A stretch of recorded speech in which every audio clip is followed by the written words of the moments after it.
Hola a todos, aquí les habla Hacker Fiscalía desde Canadá. Hoy quise conectarme a esta hora, bueno, que ya son las 6 de la mañana en Vancouver, la madrugada que me pegué. Pero bueno, vale la pena. Hay un grupo, un website llamado nocoldwar.org. Me parece importante compartirlo con ustedes. Voy a leer rápidamente antes de que comience la sesión en vivo, ya son las 6:01 de la mañana. Se supone que comienza o sea, a las 8 de la mañana en Colombia. ¿Sí? Está, está organizado y va a haber muchísima gente. Entonces quise retransmitir esta sesión. Tan pronto se conecten, tan pronto estén allí, pues obviamente van a compartir la sesión original eh, para que ustedes tengan la versión original, ¿no? Pero sí me tomé el atrevimiento de retransmitir esta sesión para que ustedes, digamos, escuchen sobre lo que van a decir allí. Básicamente hay un statement, digamos, como una declaración, digamos, en español. Entonces se las voy a leer rápidamente antes de que comience. Aquí estoy esperando. Van 157 personas esperando en el en vivo que van a hacer. Entonces, dice así, una nueva guerra fría contra China va en contra de los intereses de la humanidad. Nosotros con preocupación, notamos con preocupación las declaraciones y acciones cada vez más tomadas. Espero yo les muestro aquí, espero yo les muestro acá. Ustedes vayan a este sitio, ya les copio a todos acá para que puedan escuchar, para que puedan participar también del chat, para que estén ustedes en vivo allí directamente con ellos. Eh, Vayan todos, digamos, a esta dirección que les voy a pegar acá. Se hola a todos. Vayan aquí. Vayan aquí. Listo, ahí les coloqué el website. Y según ellos, aquí va a ser la sesión en vivo. Entonces aquí está la sesión original de en vivo. Entonces coloco esto, la sesión original. Aquí estoy listo. Tan pronto comiencen ellos, pues me voy a entrar acá y la voy a colocar en vivo a todos también. Espera. Espera, colocamos acá.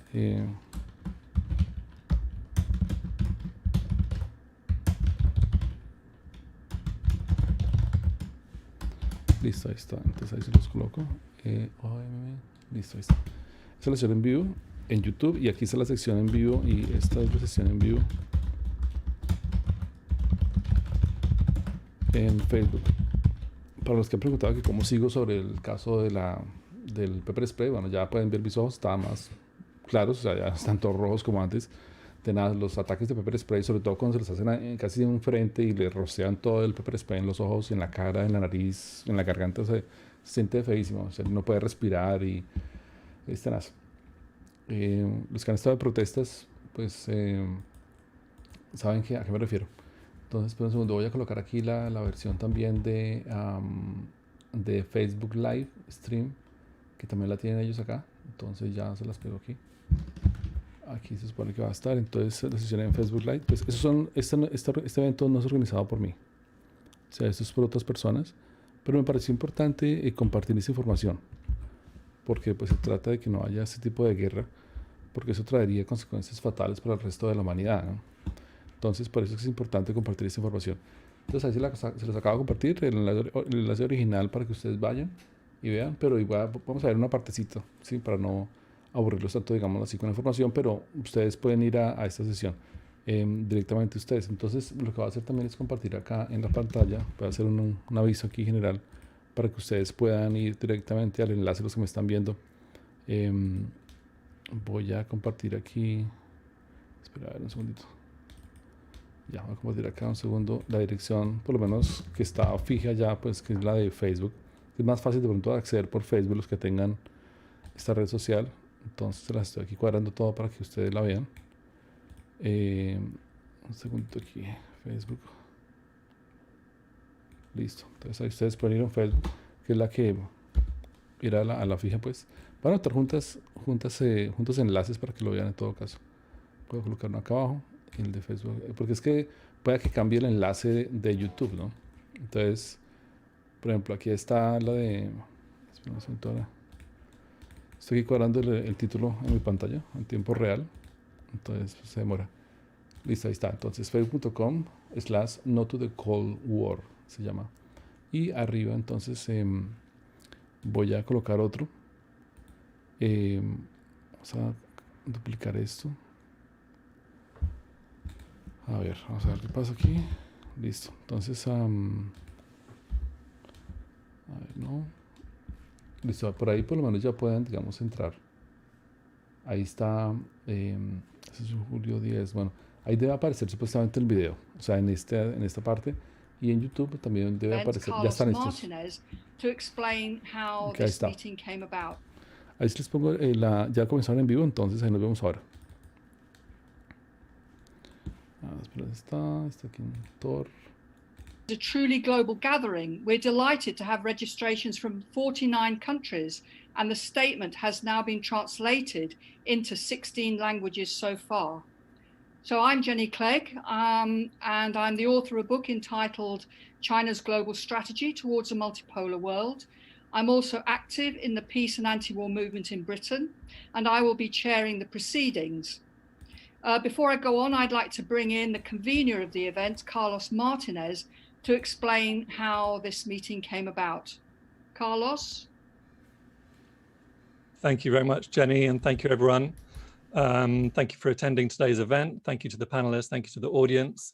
My name is Carlos Martinez. I'm a writer and activist based in London, and I'm one of the event organizers. And I just wanted to take a couple of minutes to introduce the meeting and explain how it came about and why it's taking place. So the idea to have an event around the new Cold War came from informal discussions I was having with a few contacts, and I'll mention those people now since they're the ones who've done the hard work of organizing the meeting. That's Ajit Singh, Danny Haifong, Chiao Collective, Fiona Edwards, and John Ross. And we decided to put together a small organizing group with a view to planning an event and launching a campaign, because the issue of the new Cold War is becoming seemingly more important by the day. Particularly this year, the US and its allies have been seriously escalating their anti-China rhetoric around the pandemic, around trade issues, around Hong Kong, around Xinjiang. And along with the rhetoric comes sanctions, diplomatic pressure, and a ramped up military threat. We seem to have reached a situation in which the sort of Dick Cheney, Donald Rumsfeld project for a new American century has moved from, if you like, the neoconservative fringes to taking center stage. It's become a consensus position. This is a unilateralist strategy that aims to cement US dominance and ultimately to prevent the emergence of a more democratic, a more equal, a more multipolar world. And for those people around the world, which I think is the large majority, that desire peace, that desire progress, that desire cooperation to tackle the major problems faced by humanity, this new Cold War constitutes a very dangerous and a very worrying situation. And that's why we chose to organize on an international basis, because this is an issue that affects all of humanity and has implications for the future of the planet. It was particularly important for us to incorporate Chinese progressive opinion, which unfortunately is something that's rarely heard in the West, and to help build a conversation with voices from around the world, including the US peace movement, the British peace movement, the Latin American left, and elsewhere. And I'm really glad that we've been able to put together such an international platform with speakers from China, the US, Britain, India, Venezuela, Russia, and Canada.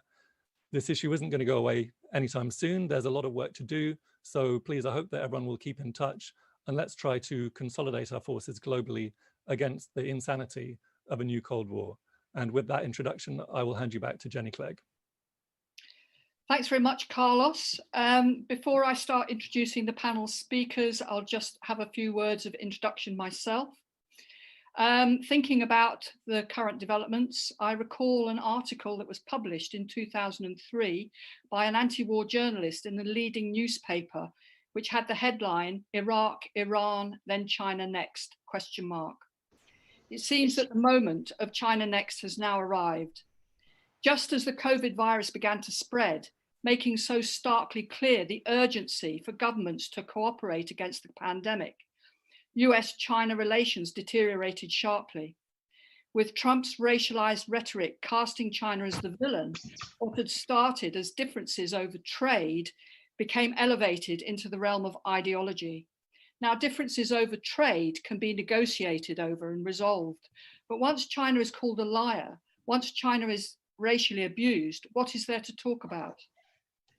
Reinforced by an incessant flow of negative media coverage, the China threat is portrayed now in existential terms as a threat to the very values of world civilization embodied by the West. It is now that we start to enter the terrain of a new Cold War. This is no mere war of words. There's been a serious military buildup by the US to contain China. And this has been ramped up even further as the deadly virus was devastating the US population with full force, diverting yet more funds from health into the military. An astonishingly callous disregard for human life, compounding Trump's appalling misgovernment of the COVID crisis in a bid precisely to claim the US as the best power in the world to govern. Events, particularly over the last couple of weeks, have become increasingly worrisome, and it looks in many ways as if a new Cold War may be starting to solidify. The US has passed new acts to cover Xinjiang and Hong Kong, existing alongside Tibet and Taiwan acts, gestures that threaten Chinese sovereignty in some kind of imitation of the calls by imperialist powers over a century ago to dismember China. On July the 13th, Mike Pompeo made a statement strengthening US policy in the South China Sea, seemingly to lay out the legal foundations of war with China. And now we have the further provocation of the illegal closure of the Chinese consulate in Houston. Where will this stop? Trump has also intensified the drive to force other countries to choose sides, using Huawei as the lever. 5G is now apparently to divide the world between freedom and democracy on the one hand and China's so-called bullying and coercion on the other.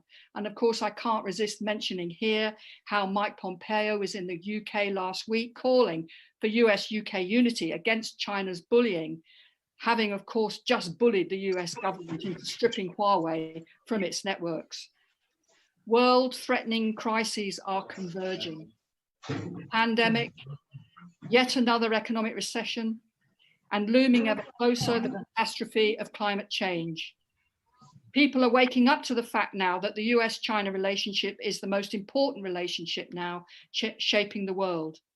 The increasing aggression against China poses the most serious threat to world peace, and as such, it is a massive obstacle in the way of humanity successfully dealing with these crucial common issues that we're facing. So why have US-China relations taken such a nosedive?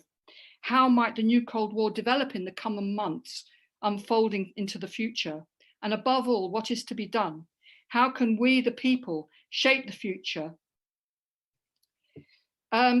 We have before us, as Carlos said, a panel of internationally renowned speakers from across the world, a multipolarity, you might say, of scholars and academics, political analysts and activists, and in most cases, all of these, who will bring a great wealth and diversity of knowledge and experience to bear to get to grips with the unprecedented challenges before us. The meeting is scheduled to finish by 4:30 p.m, if not before, British Summer Time, a total of 2.5 hours. So to start us off, we have Professor John Ross, who we must all thank for getting this initiative off the ground. John is an economist, a senior fellow at the Chongyang Institute for Financial Studies at Renmin University in China. He's internationally known for seminal work on economic reforms in the former Soviet Union and China, and he blogs on learning from China, and his pieces on the Chinese economy are a must read and are written not only for economists, but are accessible to non-economists as well. So John, please start us off.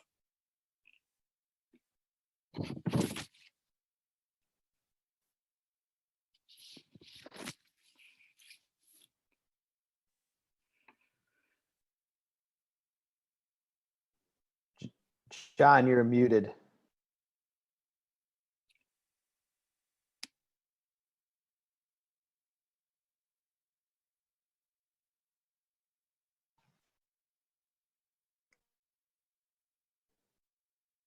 I'm not hearing anything. John, you're still muted.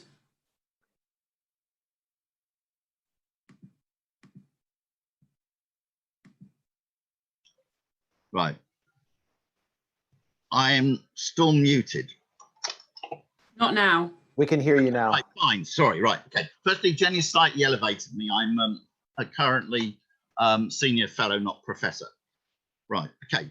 I want to go very quickly through what was the type of discussion which led up to the need to take such a statement. It's the crucial thing is, right, okay, I want to be clear, what is the nature of this statement? It's an anti-Cold War statement. It's not a pro-China statement. It's the new Cold War is a threat to humanity. I know here some signatories support China's policies and methods of development. Other signatories may oppose parts of China's development or even all of it. I don't know the views of all the speakers and signatories, but what unites them is that they all agree a new Cold War will be against the interests of humanity. It will take humanity backwards. I would like to give examples by looking at 5 of the urgent issues which face the whole of humanity. In this, I believe particularly important is the dialogue of speakers from the US and China, because as Carlos said, there's not nearly enough dialogue which takes place on that basis. Okay. Right. What is the new Cold War? It's not only about the US and China, it's an attempt by the present US administration to impose its policies on the world and to force other countries to follow these. What would be the consequences of success in this for the EU administration? What would be the consequences for the whole of humanity? First, let's start with the COVID-19. The pandemic is completely out of control in the United States and rising internationally. As you can see on the graph on the right, when the US applied some lockdown measures as followed by other countries, there was a decline in the number of cases. These are now rising vertiginously. Look also at the situation in Brazil, the country which follows the same policies. This would be a disaster for humanity. Literally millions of people would die if this policy were imposed. Second, the threat of war. The US in the last decades has launched major wars, most openly Iraq and Libya. But these wars brought disaster not only for these countries, but to entire regions. Destabilization in the Middle East and parts of Africa, rise of terrorist organizations operating internationally. The US administration has also taken dangerous steps, such as withdrawal from the INFP and imposed unilateral sanctions. Of course, the threat of war with China itself would be an unimaginable catastrophe. Climate change. The US is the only country to formally withdraw from the Paris Climate Change Accords, but don't have any illusions. It's putting on huge pressure onto countries such as Brazil and Saudi Arabia, which remain formally signatories, in order to undermine the Paris Accords. This poses a catastrophe, the threat of a catastrophe for the planet and humanity. The issue of racism. Most of the world has been inspired, of course, by the huge protests in the United States since the racist killing of George Floyd and by the Black Lives Matter movement. But this is directly related to this threat of a new Cold War, because what has happened is that the US people have recognized it by these actions clearly, that their main problems were made in the United States, not in other countries. What the US administration wants to do is to try to persuade people in all countries, including, for example, my own, that the problems are not made by people in their country, they're made by some other country. I remember it still because I'm old enough to be involved at the time of the movement against the Vietnam War. Muhammad Ali's inspiring words, "I ain't got no quarrel with them Viet Cong. They never lynched you, never called you N-words, never put dogs on you, never shot your leaders." Anti-Muslim rhetoric and actions are also a very serious threat. And we see in several countries the clear evidence that Chinese people would be added to the lists of Black people and Muslims in the list of racist targets. In short, a new Cold War would see a huge wave of international racism. Economic development and poverty reduction. Overcoming world poverty remains the decisive issue for humanity. We should never forget that 84% of the world's population lives in developing countries. This is literally a life or death question. The life expectancy in a low-income economy is 17 years less than in a high-income economy. China's raised over 860 million people out of World Bank defined poverty. Over 70% of all those lifted out of poverty in the world. But what is the US attempting to do now?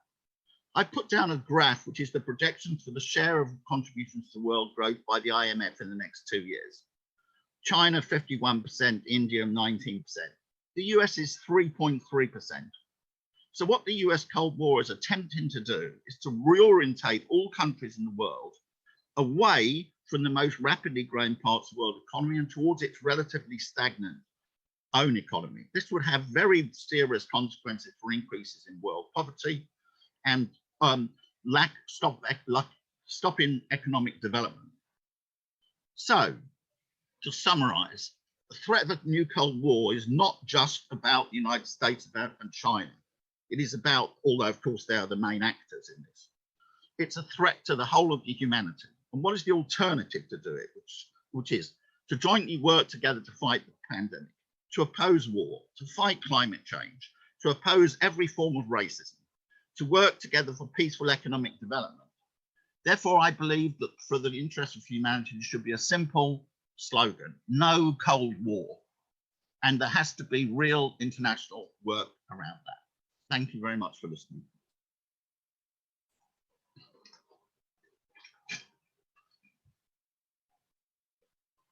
Jenny, you're muted.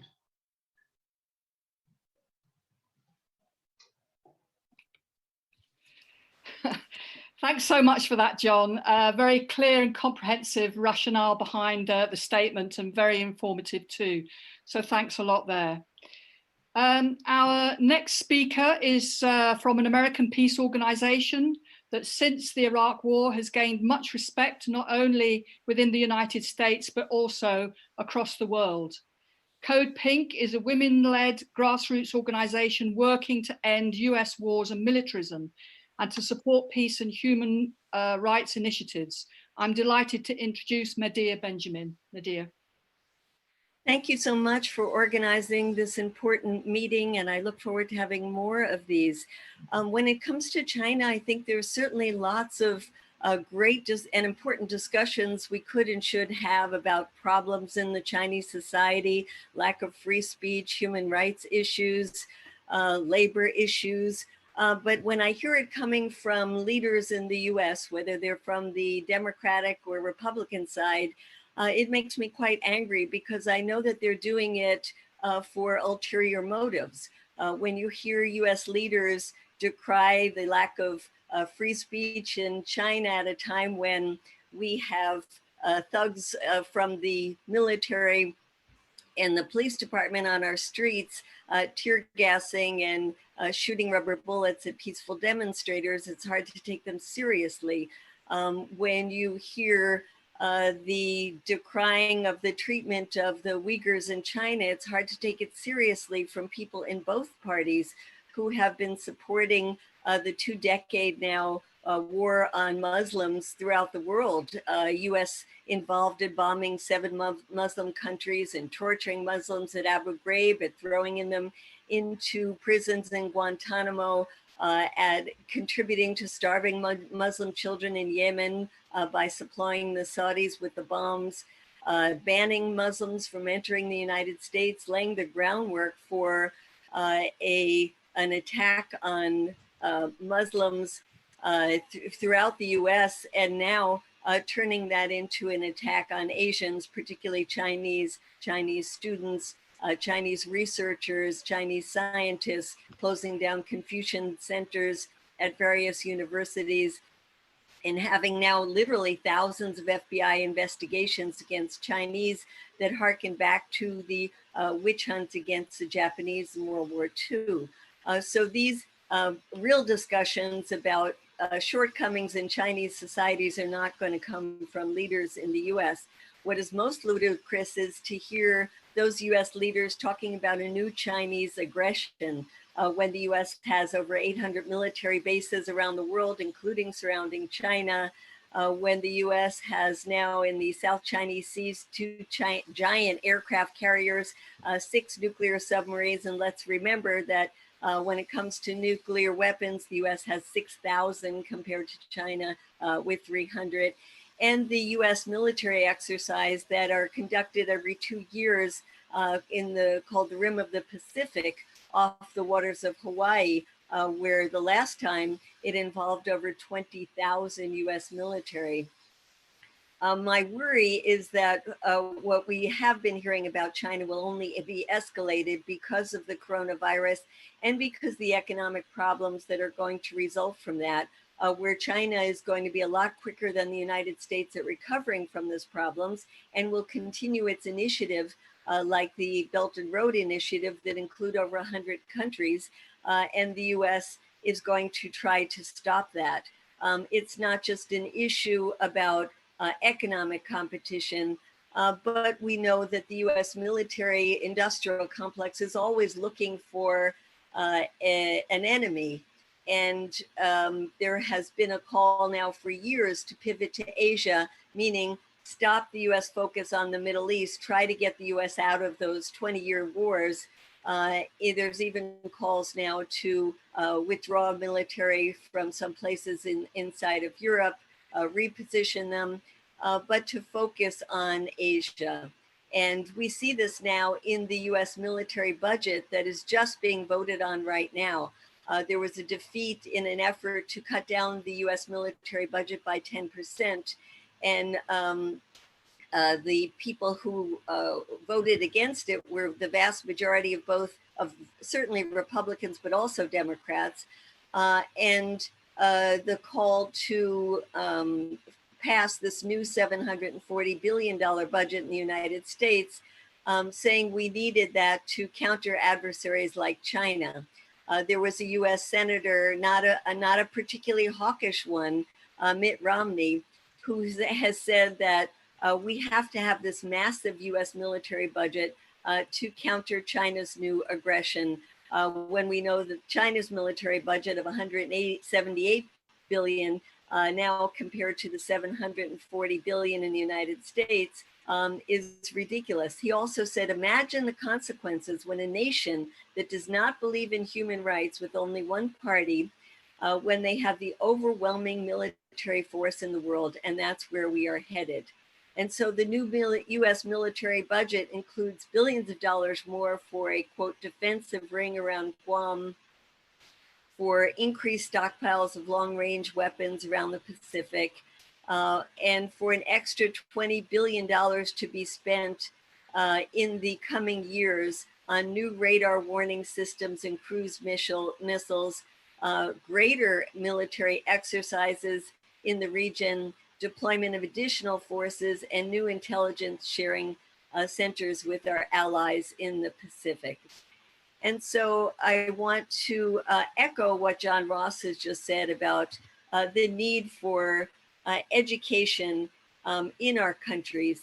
I'm very upset because in the United States, we see 2/3 of Americans have an unfavorable view of China. That's up 20% since Trump came to power. While we are calling for a pivot to peace, not a pivot to Asia, we have to recognize that massive education needs to be done in our own countries to explain that China is not our enemy, that the Chinese people are not our enemy, and that we do need to work together more than ever to solve the problem of coronavirus, to find new treatments, to find new vaccines, to deal with the crisis of the environment, to deal with the crisis on the Korean Peninsula that can only be solved with the help of China. So I look forward to more discussions like these and more ways that we can work together internationally to say to the people of the world, China is not our enemy. The Chinese people are not our enemy. We call for cooperation and peace with our Chinese brothers and sisters. Thank you.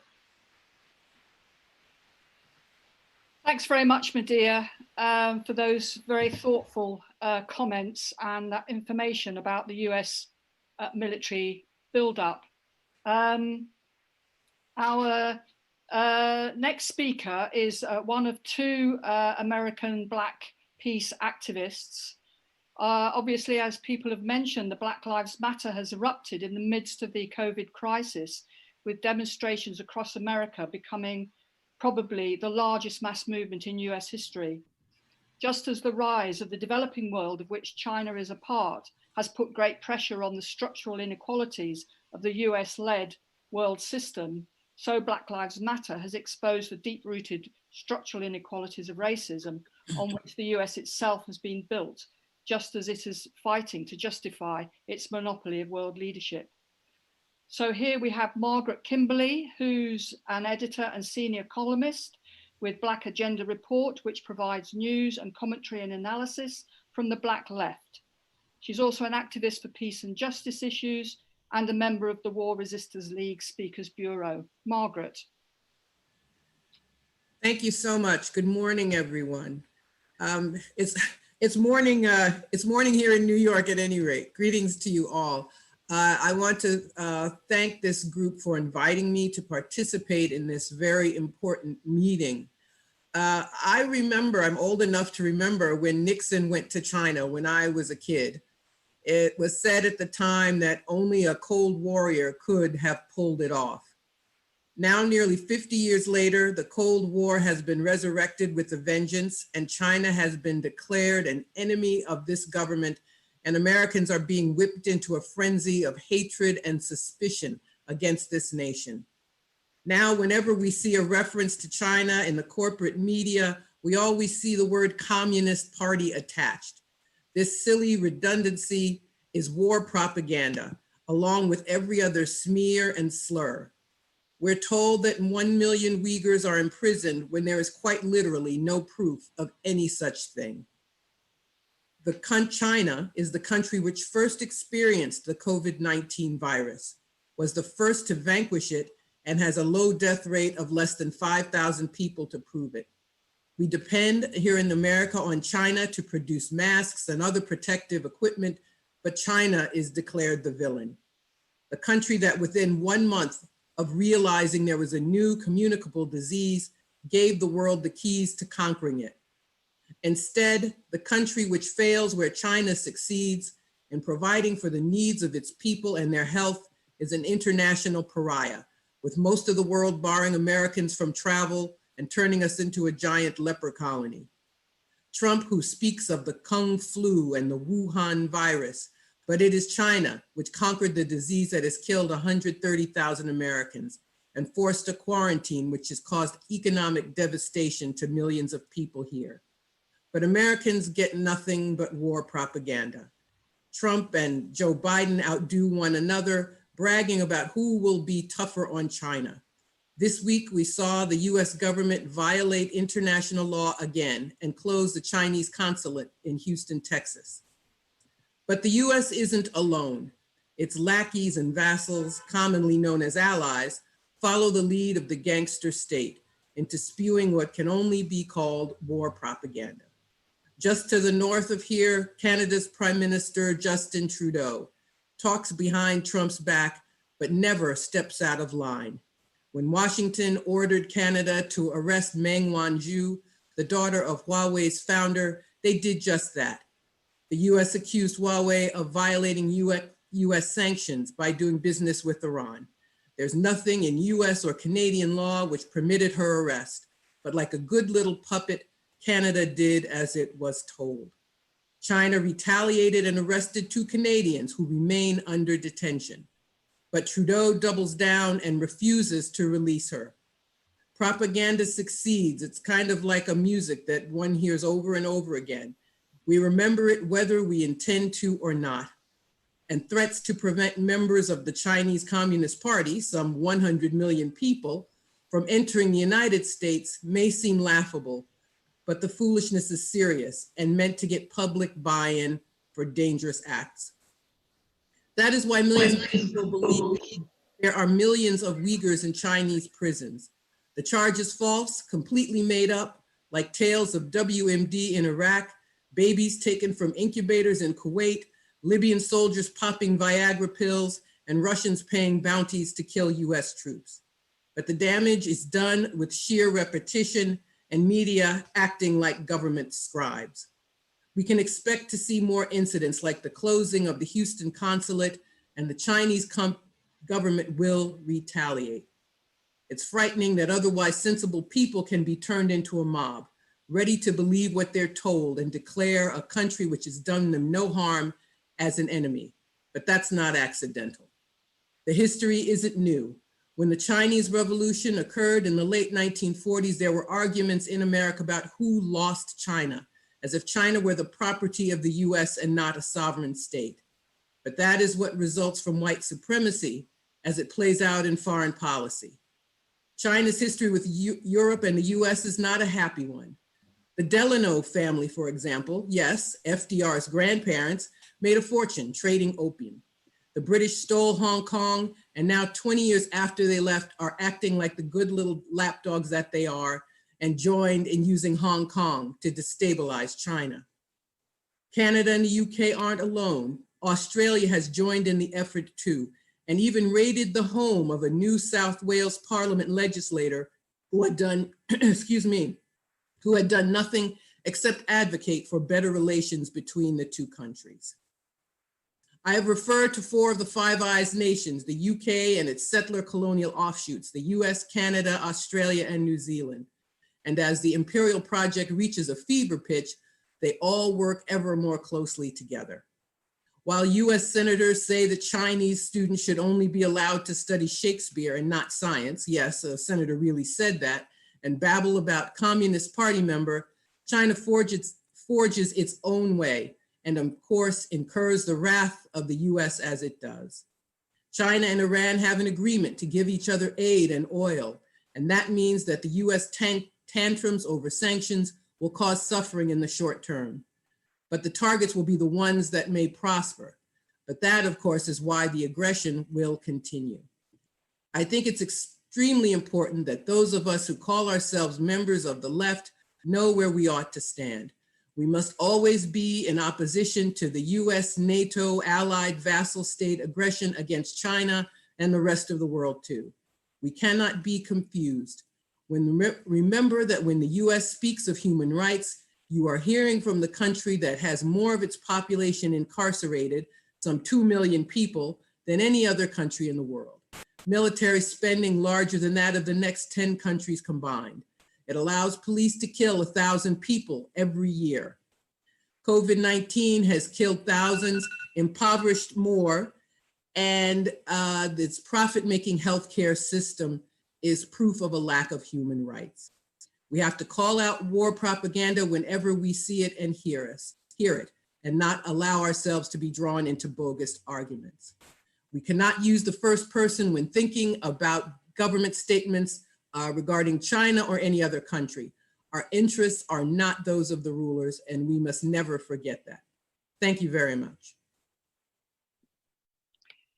Thank you so much, Margaret, for that powerful exposure of war propaganda, and also for drawing our attention to the crucial role of the Five Eyes in all of this. Now, I want to mention at this point that we are tweeting and invite you to join to spread the word. It's hashtag no new Cold War altogether, hashtag no new Cold War. So moving on, now for many people around the world, China and the Chinese people are an unknown quantity, certainly in the West, where over the last century and a half, long years of indifference have been punctuated by flare-ups of mass hysteria over the so-called yellow peril. So above all, in the world today, we need to hear the voices from China.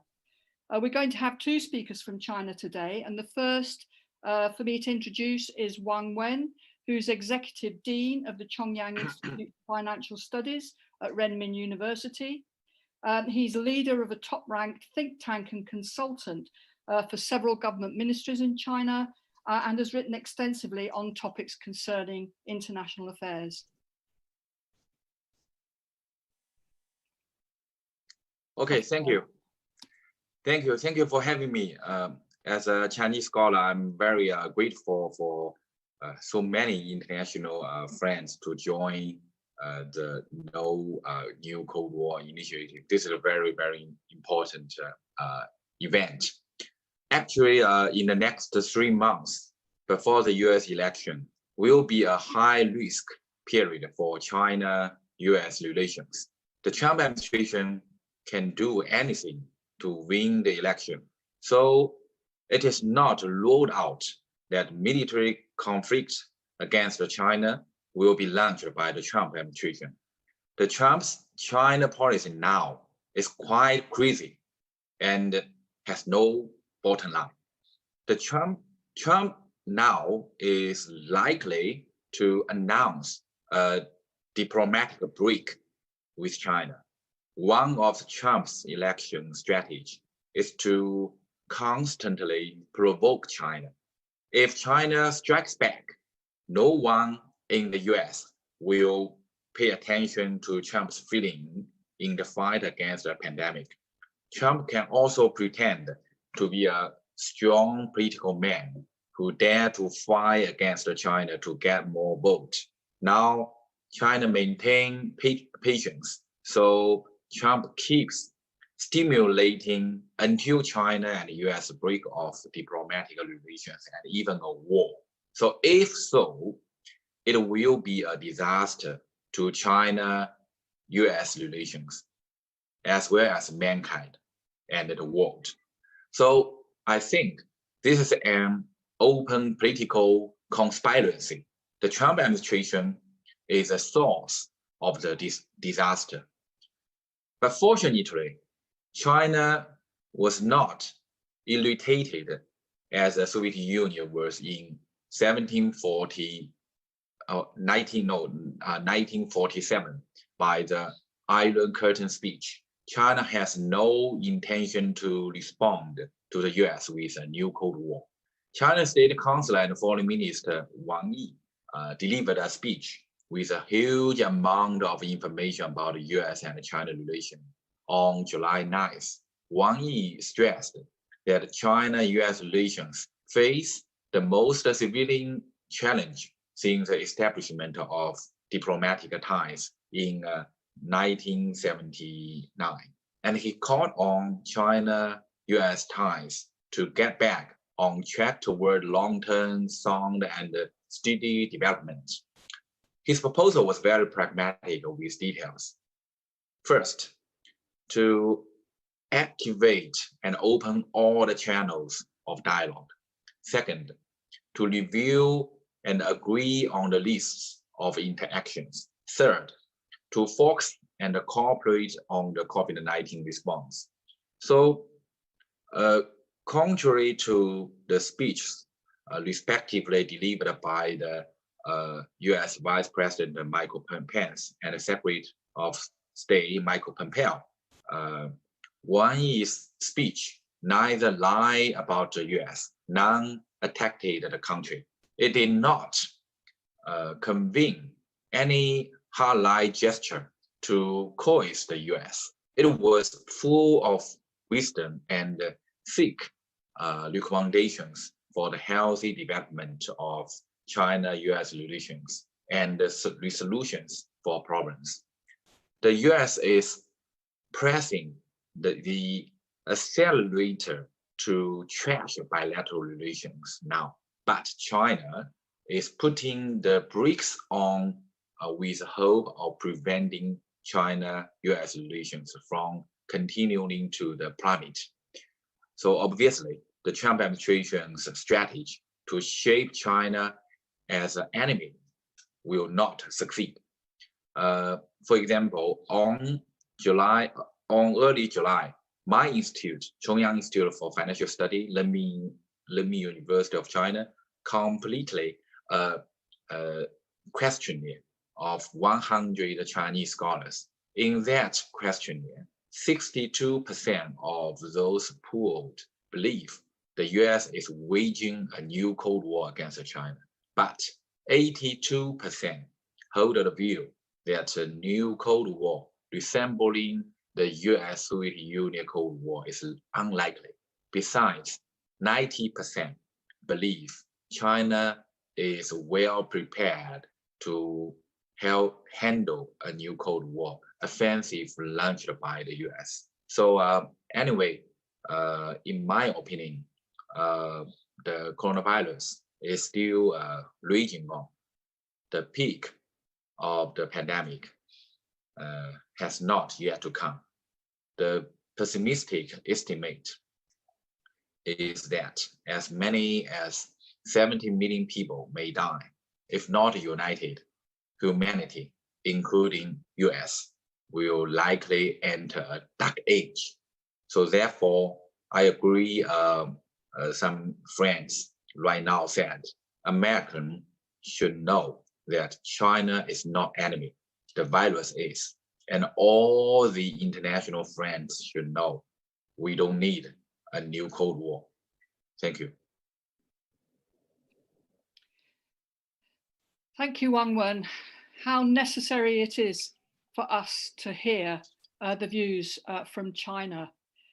Clearly, Trump is capable of anything, and it's vital that we know how China is proposing to respond.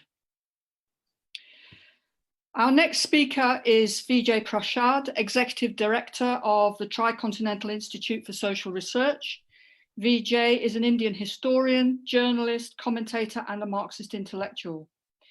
He's a very prolific author of 30 books and a key voice in progressive politics, commenting on the wider range of Asian affairs, which are so important as India emerges as a new geopolitical force amidst the new US-China Cold War scenario.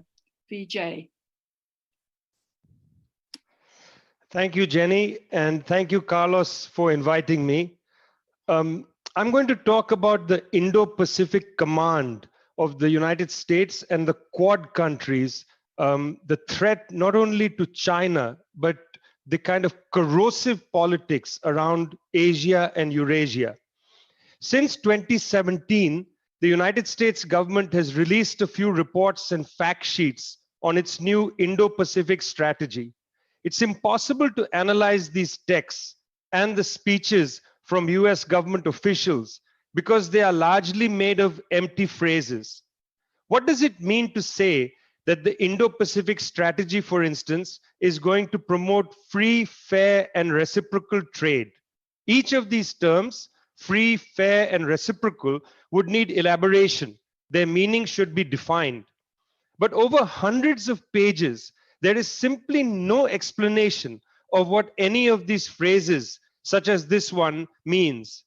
Buried in these meaningless words in the Indo-Pacific strategy is a much deeper, much darker agenda of the US government to use three large Asian states, Australia, India, and Japan, they form the Quad, to isolate and roll back China. There is nothing else to it. The US government has made it very clear that what it finds most objectionable is China's Belt and Road Initiative, which has signed on about 100 countries across the world. The roots of the Belt and Road Initiative, which began in 2013, was to pivot China's reliance upon the markets of the West to other countries and to use China's massive surpluses to build infrastructure in key parts of Africa, Asia, and Latin America. By 2027, Morgan Stanley estimates, despite the coronavirus recession, China will spend about $1.3 trillion on this ambitious construction project.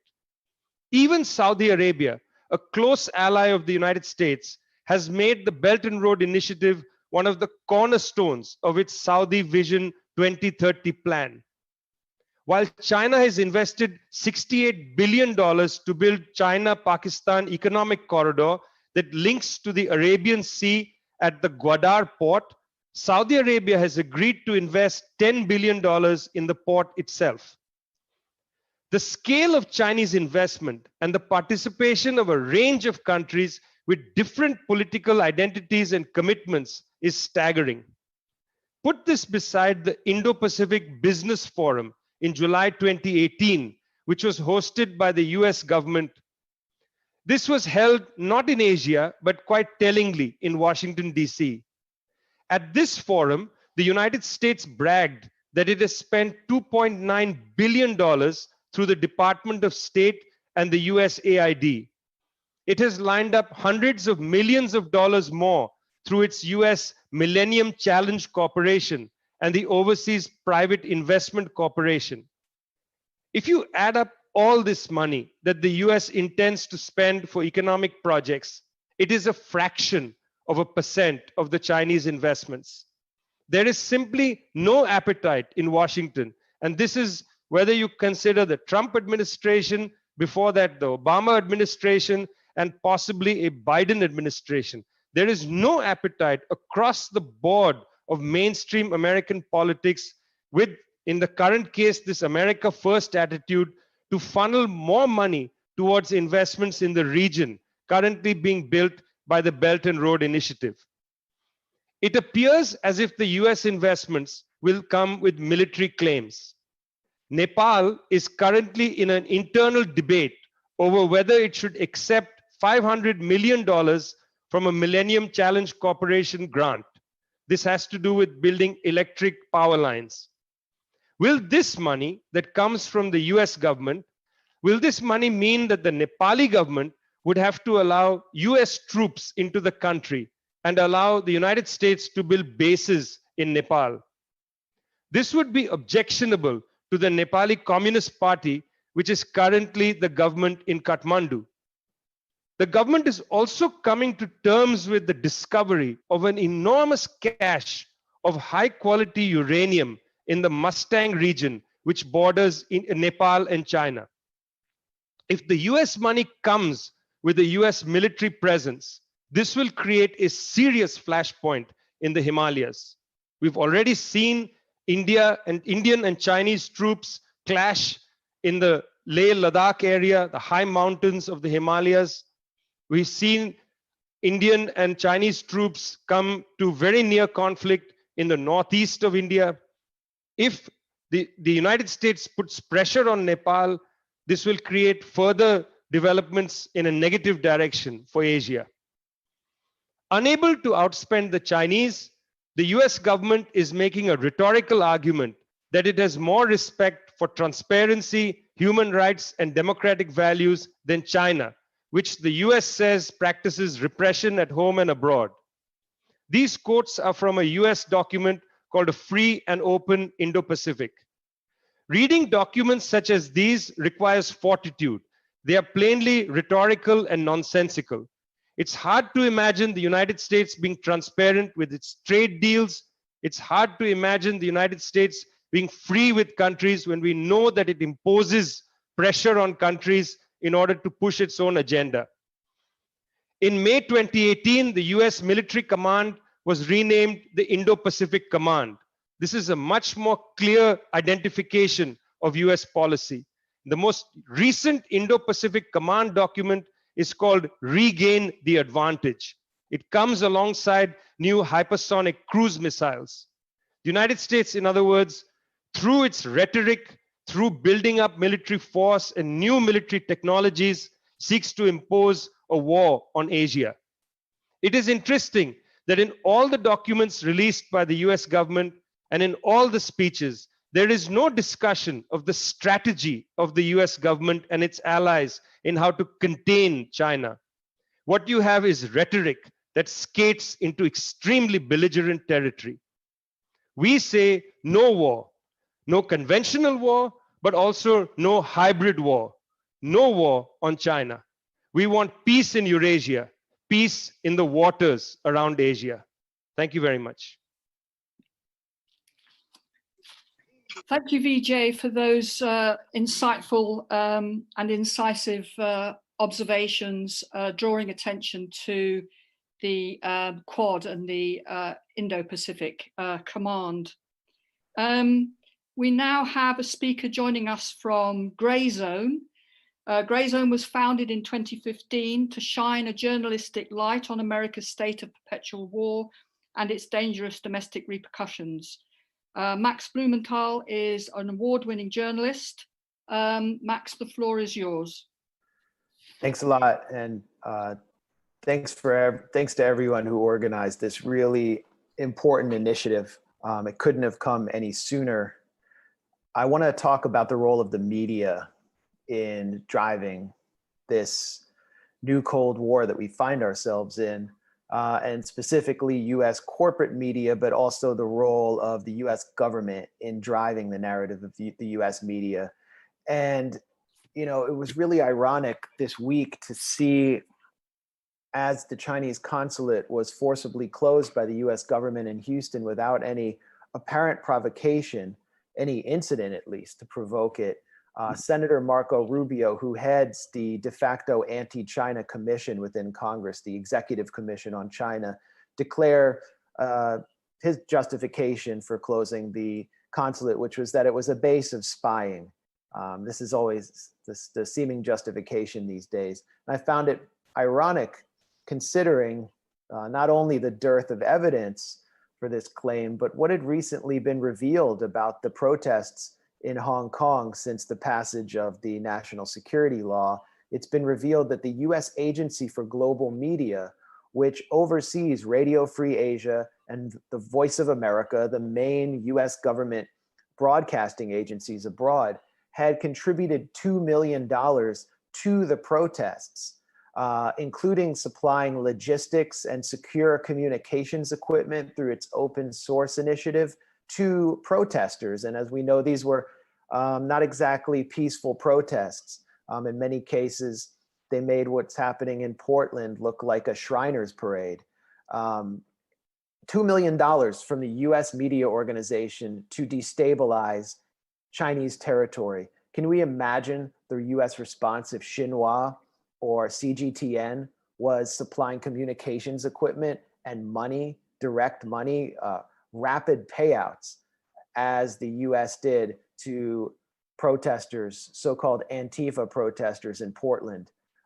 It would be the biggest escalation we've seen of US-China relations in decades, probably since the Korean War, and the way the US would react. But this is exactly what the US did in Hong Kong. We've recently seen protest leaders of these supposedly organic grassroots protests like Nathan Lau and Joshua Wong hanging out with Mike Pompeo as they go into exile and begin to lead growing anti-China lobby from London to Washington. And what we did at the Gray Zone as soon as these protests broke out was to expose these relationships between the US government and the protest leaders.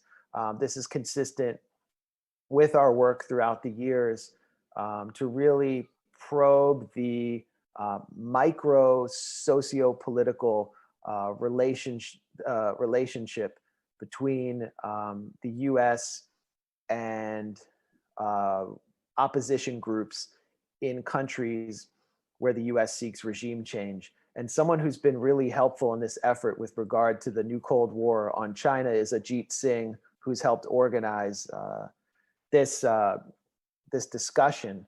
Ajit has done so many important reports for us at the Gray Zone on the institutions inside the US driving this new Cold War and forming the corporate media narrative of hostility. You know, for me, I really started reporting on this at a meeting in Congress on Capitol Hill, where a who's who of congressional leaders from both parties were present at a National Endowment for Democracy ceremony honoring North Korean dissidents, many of the people who were quoted about Korea in US media. And it was there that I met someone named Omer Kanat, who is the head of the World Uyghur Congress, in this hall inside the US Capitol. You know, media was all around this character, and I wanted to know who he was, and I wanted to speak to him. And I realized that he was the head of a multi-million-dollar dissident lobbying group, the World Uyghur Congress, a very right-wing anti-communist organization funded entirely by the US government, very similar to the Cuban American National Foundation or the groups that Juan Guaido and his white-collar mafia are trying to form in Washington, that are dedicated simply to regime change and providing quotes to US media. Kanat, I immediately got into a conversation with Omer Kanat about a narrative that was forming at that time in 2018 about millions of Uyghurs in so-called concentration camps in the Xinjiang region of Western China. And I asked him where the sources came from for these staggering numbers. And he told me that indeed the World Uyghur Congress, funded by the US government, was supplying many of these testimonies and so-called sources to US media. But I asked, who are your sources? Where do they come from? And Omer Kanat said, well, our sources are Western media and some testimonies we get. So he basically was describing a feedback loop where it was impossible to get to the bottom of these numbers, which are reported as fact to portray China as a new Nazi Germany in mainstream US media, and now on the floor of Congress, where sanctions bills have been passed on the basis of these so-called concentration camps. Probing deeper, with the help of Ajit Singh, we found two sources, absolutely only two sources for these claims of millions of Uyghurs in concentration camps. The first was someone named Adrian Zentz, someone who thinks a lot like Mike Pompeo and has about as much expertise in the Chinese language and Chinese politics and society as Mike Pompeo, the stooge of the Koch brothers from Kansas, does. Adrian Zentz laid out his worldview in a 2010 book called Worthy to Escape: Why All Believers Will Not Be Raptured Before the Tribulation. Indeed, Adrian Zentz is an evangelical right-wing fanatic who has declared that he is on a mission from God to topple the Chinese Communist Party, which he views as a satanic communist entity. And in his book, he has argued for scriptural spanking or corporal punishment. He has called diversity and homosexuality a satanic plot, and yet Zentz is called upon as a key expert in US media on issues ranging from repression of Uyghurs in Xinjiang to supposed forced labor of Uyghurs in Xinjiang. And we've shown that his methodology is shoddy. It all boils down to a few testimonies from a handful of characters in partisan Uyghur media. The other source is Chinese human rights defenders, which again is funded by the US government, is a dissident organization based in Washington, and which actually is based in the same office as Human Rights Watch, and which relied in its study on testimonies from a grand total of 8 Uyghurs from Xinjiang, and which extrapolated the population of the villages that those 8 people inhabited into the total of anywhere between 250,000 and 1 million Uyghurs in concentration camps. So the point here is that when you look at these numbers and you go to the source, there's no there. We need to have more evidence. And when you look at how these sources are quoted, whether it's figures from the World Uyghur Congress or Adrian Zentz, Chinese human rights defenders, there is no background in US media or context on what they actually believe, or the fact that the United States government has incubated these organizations and is funding them. It's the same for the stories we constantly hear about forced labor in Xinjiang. The sources boil down to primarily the Australian Strategy and Policy Institute, which is funded by the US State Department, the British Foreign Office, and the arms industry, and the Center for Strategic and International Studies in Washington, which is funded by the same exact elements: the arms industry, the US State Department, and other foreign governments. CSIS. I'm sorry, Max. Could you just wind up very quickly now, because you're out of time? Sorry to interrupt. It's very important. Yeah. So, in closing, I just wanted to get some of these details out there. It's really dismaying for us at the Gray Zone. We're a left-wing site, to see other left-wing media organizations like Jacobin, Democracy Now!, The Nation relay these US government astroturf claims. They are absolutely unquestioned in respectable liberal left media. And to question them actually crosses an invisible red line where you put your career as a journalist in the US today at risk in the name of trivialities like the truth and global cooperation. As Vijay Prashad previously mentioned, we are witnessing a hybrid war. And one of the key aspects of hybrid war is information warfare. Information warfare fundamentally corrupts journalism. It transforms correspondents and reporters into frontline soldiers in this hostile Cold War. And so while policies may shift, if executive power transfers to the Democrats in November and January, this hostile narrative and astroturfing will continue. So it's our job to provide the context and to provide an alternative to this hostile media narrative. Thank you. Okay, thanks very much, Max. That was really important stuff, putting the spotlight on how degenerated the Western media has become. It's now my great privilege to introduce Ajamu Baraka, who is an American political activist and a former Green Party nominee for Vice President of the United States in the 2016 election. He's a prominent figure in US human rights movement and today is representing the Black Alliance for Peace, which is an organization committed to carrying forward the heritage of the anti-war, anti-imperialist and pro-peace positions of the radical Black movement in the United States. But I believe at the moment he's actually in Colombia. But anyway, carry on, Ajamu. Thank you so much for inviting me to this very, very important conversation. China's ambassador to the United States posed a very simple question.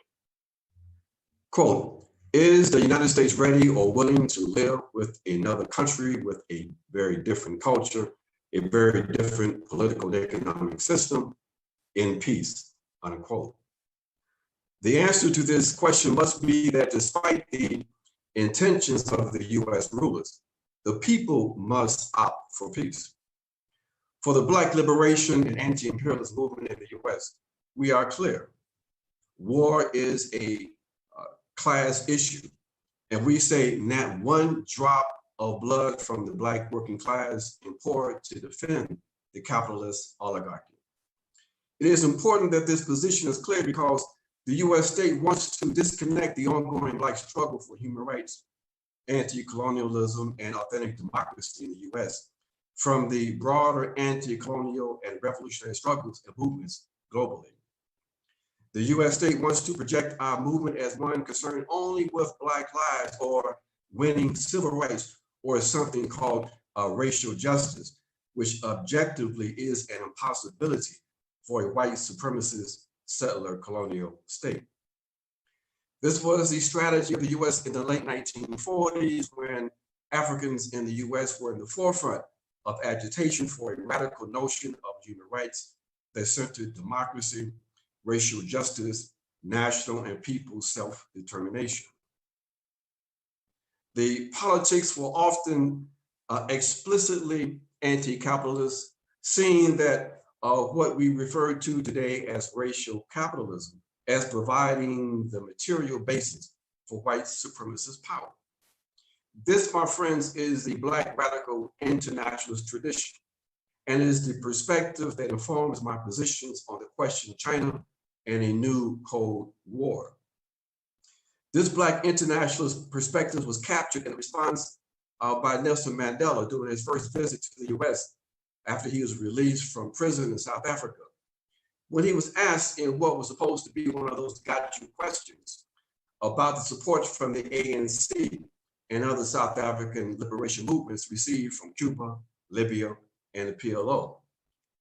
His answer by saying that he said that the mistake that some make is assuming that their enemies should be our enemies. Our movement, the African radical anti-imperialist internationalist movement, sees the Chinese state and the Chinese people much differently than the US state and its ruling class. We center the collective human right of self-determination and national sovereignty for all peoples, nations, and states, and therefore take a position of resolute opposition to the effects or to the efforts by the US state to isolate, subvert, and militarily threaten the Chinese people and the Chinese government. We oppose the so-called pivot to Asia under the Obama administration and the designation of China along with Russia as global threats in the 2018 National Defense Authorization Act. We oppose the provocative military maneuvers by the US in the Asian Pacific region, specifically the unnecessary and intentionally aggressive actions in the disputed waters of the South China Sea. And we condemn the militarization of the waterways and maritime routes from Malaccan Singapore Strait to the South China Sea and East China Sea by the US state, meant to intimidate and threaten the Chinese state. We take the position that all disputes in the Asian Pacific region should be resolved by the nations of that region. My friends, we are living in a moment in history that is extremely dangerous. The irreversible decline of the US and the anxiety that it is producing, along with the recklessness and mediocre character of the US decision makers, has produced a volatile situation that some argue is more dangerous than at any point during the Cold War period with the Soviet Union. Insane strategies like the concept of pre-launch interception, the theory that the US can launch a first strike to destroy the intercontinental ballistic missiles of Russia and China while they are still in their launchers, are now becoming accepted possibilities. US policymakers responded to questions from their European allies regarding the US commitment to NATO after the announcement of the so-called US pivot to Asia by saying that, quote, the European NATO powers should welcome the fact that the US is willing to engage in this new strategic challenge on behalf of the alliance. It is clear for those of us who must understand the white supremacist mentality because our lives depend on us understanding it, that the position voiced here is the acknowledgement of the common interest of the white West in maintaining global Western dominance. This is the collective imperialism that was committed to upholding white supremacist colonial power that Kwame Nkrumah talked about, that characterized US Western leadership coming out of the Second World War. This is the mad cycle pathology of white supremacy. They are preparing for war, a winnable war with the Chinese. And what has been the response from the Chinese? They said that they will vigorously oppose the deployment of new weapon systems in the Asia-Pacific region. In just 2 months, US public opinion has hardened against the Chinese with veiled racial coding from Donald Trump, Joe Biden, the corporate press, suggesting and impeding an inevitable conflict on the horizon. Today, the language must be is being coded, but its intent to shore up the common interests of the pan-European colonial capitalist white supremacist project is absolutely clear. That is why we say in the Black Alliance for Peace that we must name the pan-European white supremacist colonial capitalist patriarchy as the existential threat to all of humanity. Our task must be to take away the power that they have to destroy the world. This is the historic imperative. Whether we can do that will determine if we live or die. We say, shut down the Indo-Pacific campaign, a command structure. Shut down AFRICOM. No to the Cold War with China. All power to the people. Thanks very much, Ajamu, showing how the Black movement takes forward the anti-war movement. So thank you for that. I now have the great pleasure to introduce another Chinese voice, but this one with a particular distinction of being from the Chinese American community. The Chao Collective is a collective of diaspora Chinese challenging US aggression on China. Formed earlier this year, they seek to provide a bridge between the US left and Chinese Marxist and anti-imperialist politics, aiming to equip the US anti-war movement with tools and analysis to better combat the new Cold War. The collective has already produced some of the most profound and perceptive articles I've read so far this year. Speaking on their behalf is Sean Hao Chin Kang. Thank you so much for that introduction. Those of us who follow us and support us at Chao may know me as one of the translators. Chao Collective and I personally are very honored to speak today in such distinguished company. In the past few months, the Asian diaspora around the world, but particularly in the West, have been experiencing increased hostility. Due to talk of the Wuhan virus or Kung flu pushed by some, many have come to face scrutiny, alienation, and even violence. A 39-year-old woman in Brooklyn is doused in chemical acid while taking out the trash. An Asian American family, including 2 toddlers, are stabbed while shopping in a Texas supermarket. And a 60-year-old Chinese man died of cardiac arrest in Sydney, Australia, because bystanders presuming he was infected with COVID-19, refused to administer CPR. As a collective of Chinese diaspora activists, Qiao Collective has striven to place the interpersonal hate and xenophobia we witness in our daily lives into a larger structural context. We see domestic racism and international imperialism as two sides of the same coin. We reject claims to imperial citizenship, multicultural belonging, and safety through policing as means to oppose anti-Asian hate violence in the time of COVID-19. Instead, this violence must be cut off at its source by ending the principal contradiction of US imperialism as it coheres around the so-called China threat. Recent American escalation against China may seem abrupt, but not when put into context. Obama's pivot to Asia, while ostensibly made in the spirit of partnership, quietly shifted 60% of US naval and air capacity to the Asia Pacific. Trump merely builds on that, marking China as the Pentagon's #1 priority, warning of a coming clash of civilizations, and just this month declaring the CPC's guiding ideology of Marxism-Leninism as antithetical to American values. This bipartisan support for being tough on China actually finds its roots in the American imperial project. Since the collapse of the Soviet Union in 1991, the United States has waged war around the world unopposed. China, too, often found itself the victim of imperialist aggression, including the infamous 1999 bombing of the Chinese embassy in Belgrade, and the 1993 Yinghe incident, in which a Chinese container ship was forced by the United States to strand at sea for 24 days. Bush Jr.'s engagement anticipated the political liberalization of China, or the eroding power of the CPC, and its elimination as an impediment to the US's own interests. China has instead refused to submit to imperial pressure.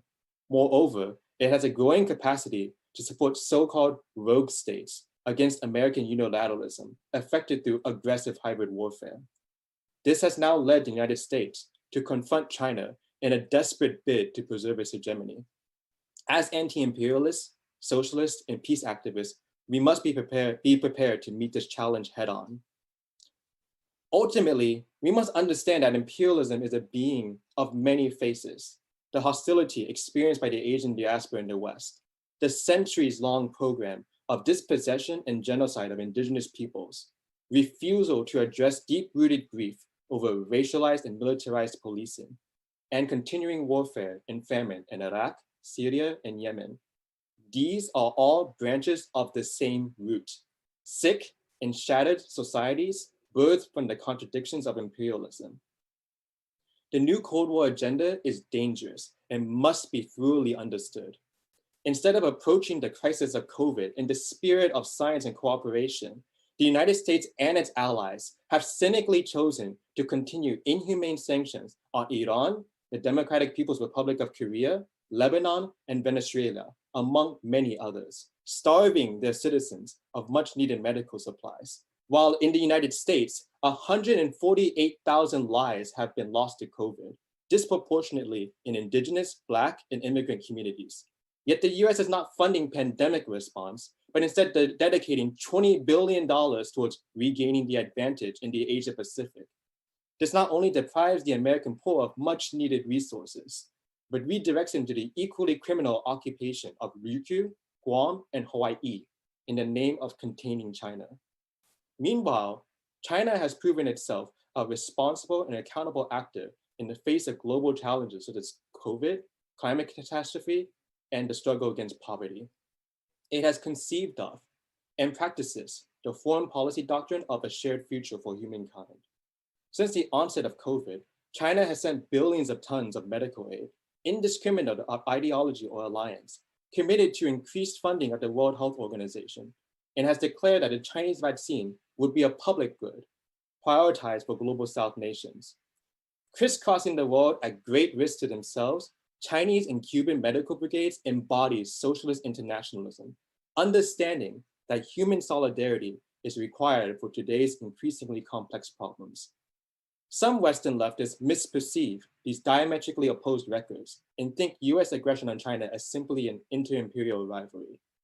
False equivalences between the US and China only obscure the roots of this coming conflict, the desire for the maintenance of US hegemony at any cost, sitting on the sidelines, takes the side of the status quo, that of preserving violent imperialism over the global South. Amidst the highly propagandized Western left, Child Collective sees part of our role as a bridge towards the Chinese left, highlighting the nature of China's socialist project, its vision of win-win cooperation, and the lasting, vital legacy of the Chinese Revolution and its principles of people's democracy, internationalism, and anti-colonialism. The United States has identified these very principles as an unacceptable threat to its own bloody hegemony.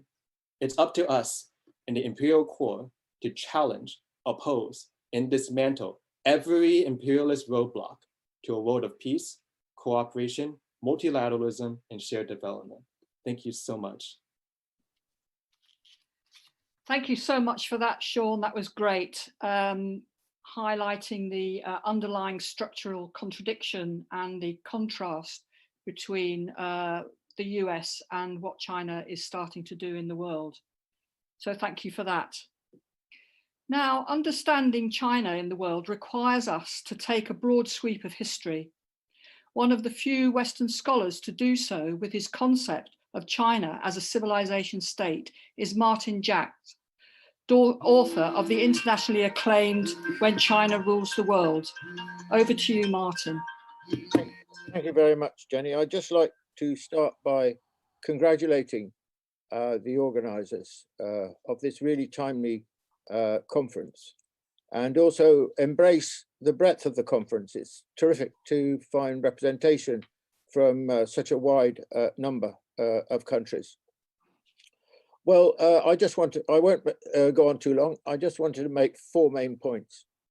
The first is, well, where did all this start? Or when did all this start? And I think really the origins of this Cold War onslaught from the United States essentially date from the 2008 financial crisis.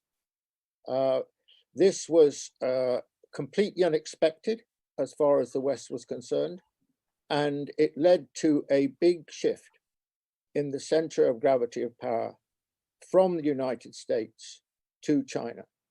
And it undermined the previous position that the Americans had held, which had underpinned their conception of the relationship between the two countries after the Nixon-Mao Accord.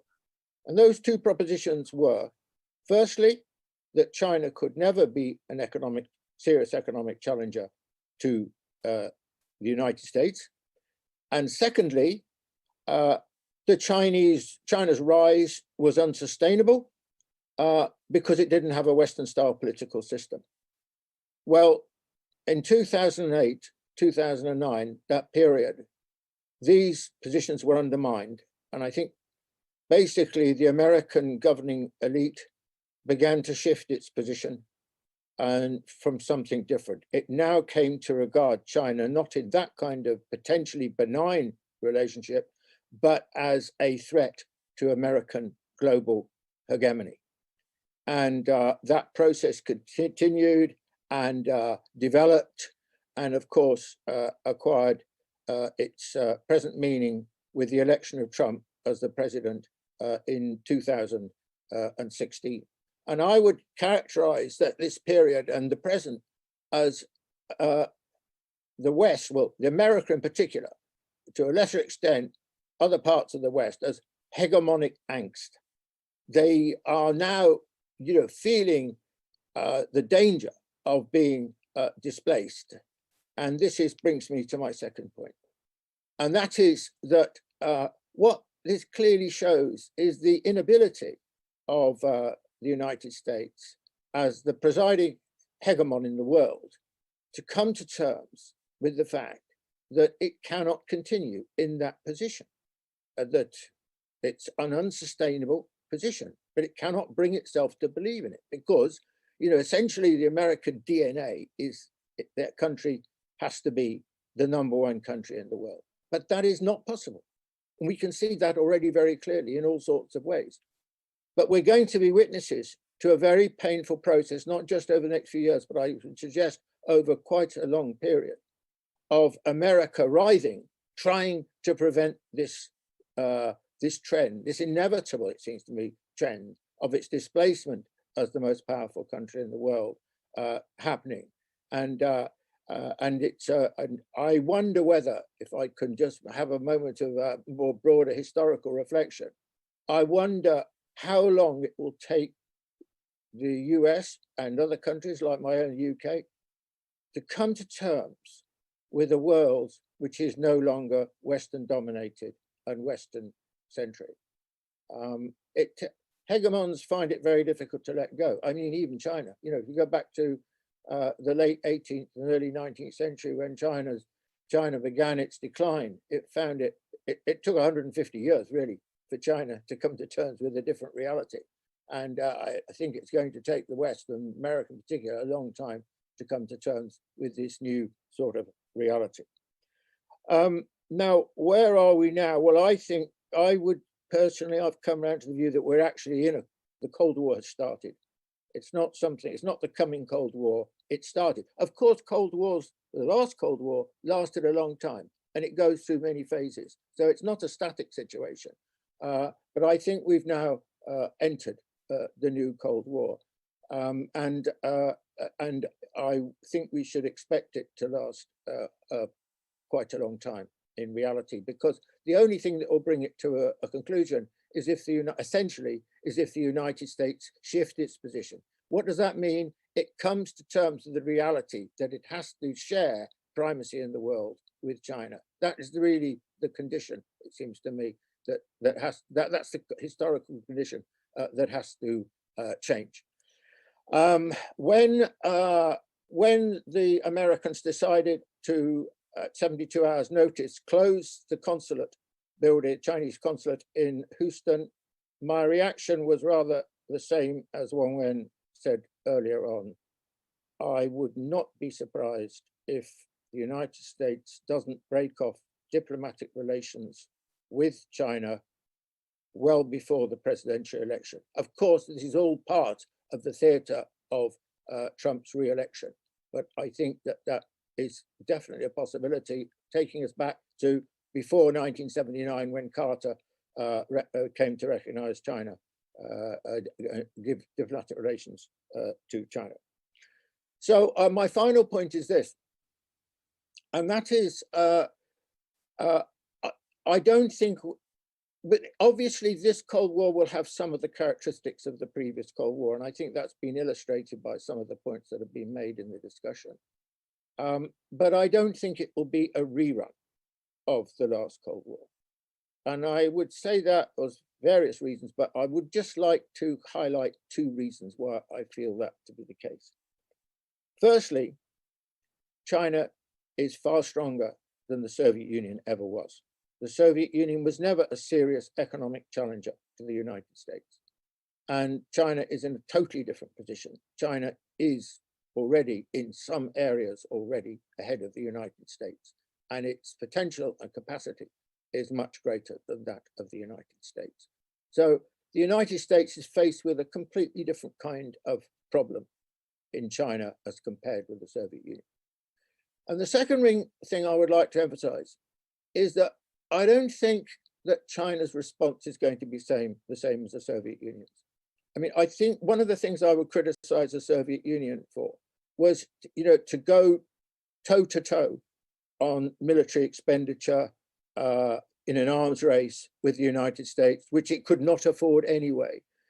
China is not going to make that mistake, in my view. You can see that already. I mean, although its military spending has been rising, as other people have already said graphically, China's military expenditure is well below that of the United States. So I think that China will not conduct itself in the same kind of way as the Soviet Union did. And I think this is extremely important. And I think that this will greatly assist those forces around the world who are worried about the Cold War and who, like us now, are seeking to campaign against it. Thank you very much. Thank you. Thank you for that, Martin. The big picture and the succinct analysis. So thank you for letting us have the benefit of that. Martin is doing a great deal of media work at the moment with lots of interviews on lots of different news channels. So please keep it up, Martin. Our second speaker now from China is Yang Hanyi, who is the senior editor of the influential Chinese news website Guancha. Guancha literally means to observe in Chinese. I think their intention is to post some videos from this event on their website, and I know it will really mean a great deal to people in China to see people around the world prepared to stand up against US bullying. Okay, over to you. Well, thank you, Jenny, for a very kind introduction.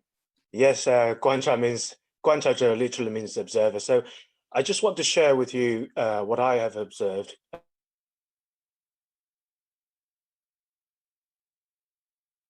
There's a famous line from a Chinese poem saying that ducks are harbingers of spring because they are the first ones to know when rivers warm up. I think likewise, we're the first ones to get chills when relations freeze. It was late last year when Henry Kissinger observed that the two nations were in the foothills of the new Cold War. But I think even before that, I knew winter was coming because there had been some election when forces from the fringe made use of social maladies to launch a coup against the establishment.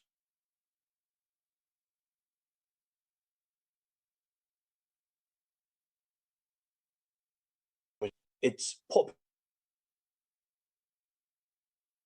China's departure from its earlier policy of hide and bide, which is, I think, a mistranslation of Deng Xiaoping's famous axiom, and also to China's embrace of the so-called newfound assertiveness.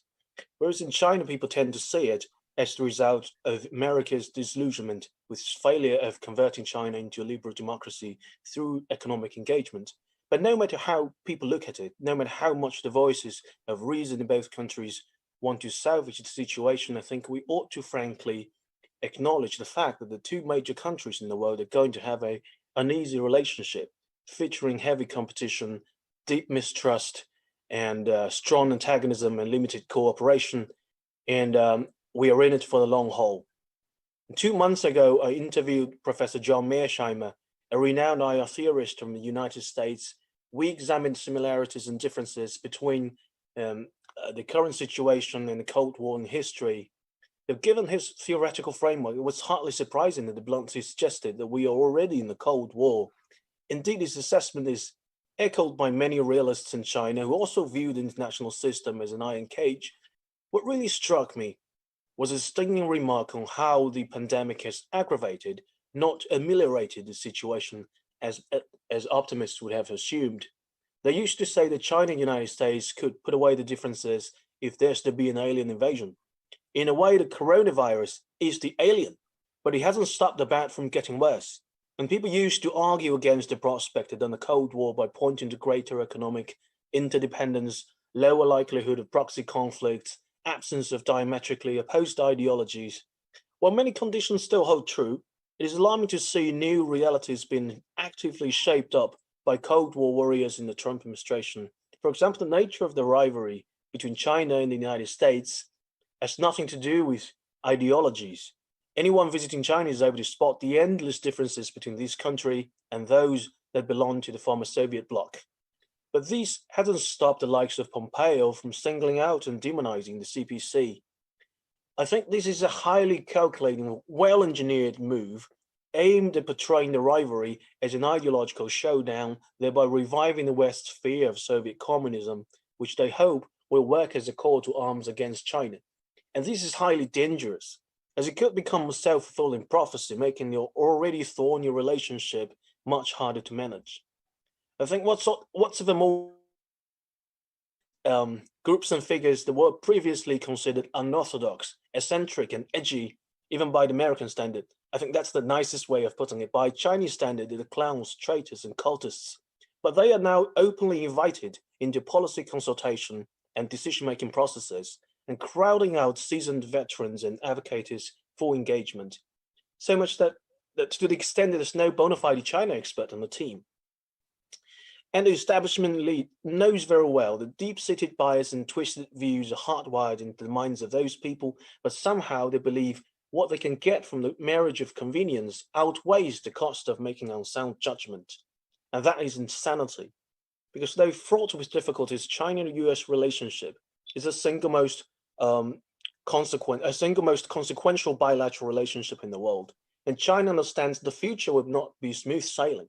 It anticipates more easily agitated United States, and we are ready to open up even more to create a level playing field to compete and cooperate with the United States in providing domestic prosperity and global public goods. But this should be a fair game between us and the bald eagle. It's not a dirty fight with snakes and rats. And by and large, I think China has moved in the right direction, particularly its engagement with the vast developing world to facilitate the making of a community of shared future, which is woven together not by abstract ideologies, but through bonds of partnership on socio-economic matters. And we must admit that we will encounter profound challenges going forward, not least because the US tries to sell a horror story of China to the world. And in this regard, China suffers great setbacks because it doesn't command the same level of soft power the United States enjoys. Therefore, it's hard to get its point across cultural boundaries. But in the end, I believe actions speak louder than words. And looking ahead, I think China should keep its head cool, not be discouraged by the spiking curve of hostility in some parts of the world, most notably the Five Eyes countries, where the top diplomats in the US seem to favor confrontation over diplomacy. But the harder they try to drive a wedge between the Chinese people, the state, and the party, the firmer we should stand together, not only within China, but also to reach out to the people of the global South, to those in the West, and particularly to those in the United States, because they are the ones who has the most to lose in the new Cold War. And America is struggling with its response to its own decline. There are voices arguing for managed decline, let go of the hegemonic empire, return to a normal nation state, accept a more democratic, more pluralist, more multilateral world order. But there are also voices of reactionary rage, just refusing to go gentle into the good night. The conversation I had with Professor Mearsheimer left me with an impression that even people with immense intellect could lack the faculty to reimagine the world not along lines of domination and hierarchy, but of nexus and centrality. And China has no intention to replace or succeed American hegemony. It doesn't want to sit on top of others and push its way around. It's a pity that the United States and by extension the West are too absorbed in their own historical experience to understand the different sets of norms that has shaped China's behavior for millennia. And today we're gathered here to condemn those who have no scruples about dragging entire humanity into division and conflict. They may hold sway today inside the Beltway, but remember, we are many and they are few. Let's harden our hearts and renew our faith, not in miracles or supernatural beings, but in people. Unite together, we can move the world. Thank you.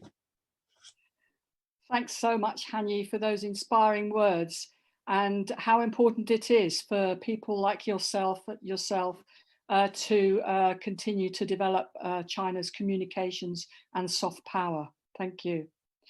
Now we have two speakers on the panel from Latin America, another important pole in the multipolar world. The first is from Venezuela, which of course has bravely sustained its stand against the US hybrid war, as the latter has perfected its techniques, which are now it's now endeavoring to use also against China. So we have very delighted to have Carlos Ron, the Vice Minister of North America, the Vice Minister for North America, Venezuela's Ministry of Foreign Relations. Well, thank you very much for this opportunity, and it's great to be with such a great panel and see so many familiar faces. Well, like you said, on behalf of the people of Venezuela, of the Bolivarian Revolution, on behalf of President Nicolás Maduro as well, we salute this conference. We wanted to participate because we feel it is very important that we stand up against this pretext of a new Cold War. If there's one region around the world that knows very well the catastrophic effects of Cold War, it certainly is Latin America and the Caribbean. For a large part of the 20th century, we were one of the main battlefields in that war. Thousands of people died, were tortured, imprisoned, disappeared as a result of Washington's Cold War tactics. Meanwhile, democracy, land reform, human rights, environmental rights, you name it, they were all sacrificed in the name of the Cold War, and international law was constantly trampled upon. We had coups in Guatemala, Grenada, Chile, Brazil, Argentina, Dominican Republic, the bloody civil wars in Colombia, in Central America, El Salvador, Nicaragua, and the criminal blockade against Cuba that it still exists. This is all stemming from that Cold War. So, we have to oppose entering this new or a new environment that resembles that one. After the Cold War was formally over and the Washington Consensus took over, it devastated with devastating economic policies throughout the region, deepening the divide between those few that had everything and the many that had nothing, until the people started reacting to this and turning it a bit around. And during the last 20 years, what we've had in Latin America has been a struggle where new governments came in, new popular democracies came in, with people leaders that resembled their people and that countered this U.S. corporate dominance, trying to find an independent way, one that opened the door for regional integration, but also, very importantly, for integration with other parts of the world that we weren't accustomed to. China became then a strategic partner for Latin America because it didn't come with that Cold War mentality. It didn't approach the region, Venezuela in particular, I could speak for, as property or as possible colonies. It saw partners for shared development and shared growth. And Washington resents this because, honestly, I think it can understand that there can be other sets of values around the world that don't mimic their own. The United States has never looked at Latin America as a strategic partner, but rather always from an imperialist and from a supremacist perspective. In the 1800s, when the struggle for independence of the South American nations, Thomas Jefferson wrote about our countries, saying those countries cannot be in the better hands, meaning the hands of colonialist Spain. My fear is that they're too feeble to hold them till our population can be sufficiently advanced to gain it from them piece by piece.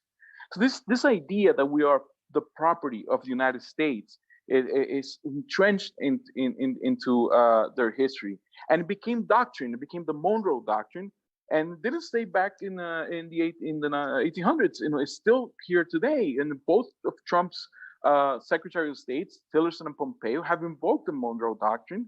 So has Bolton when he was in place.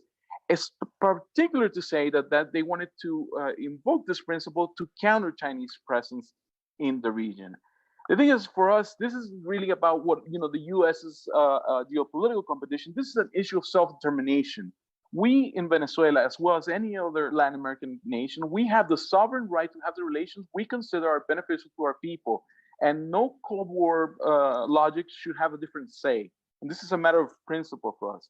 What makes us worse is that we see this new Cold War building up in the middle of the huge crisis that the United States is having. And a lot of our friends have spoken about this. But we're facing this pandemic.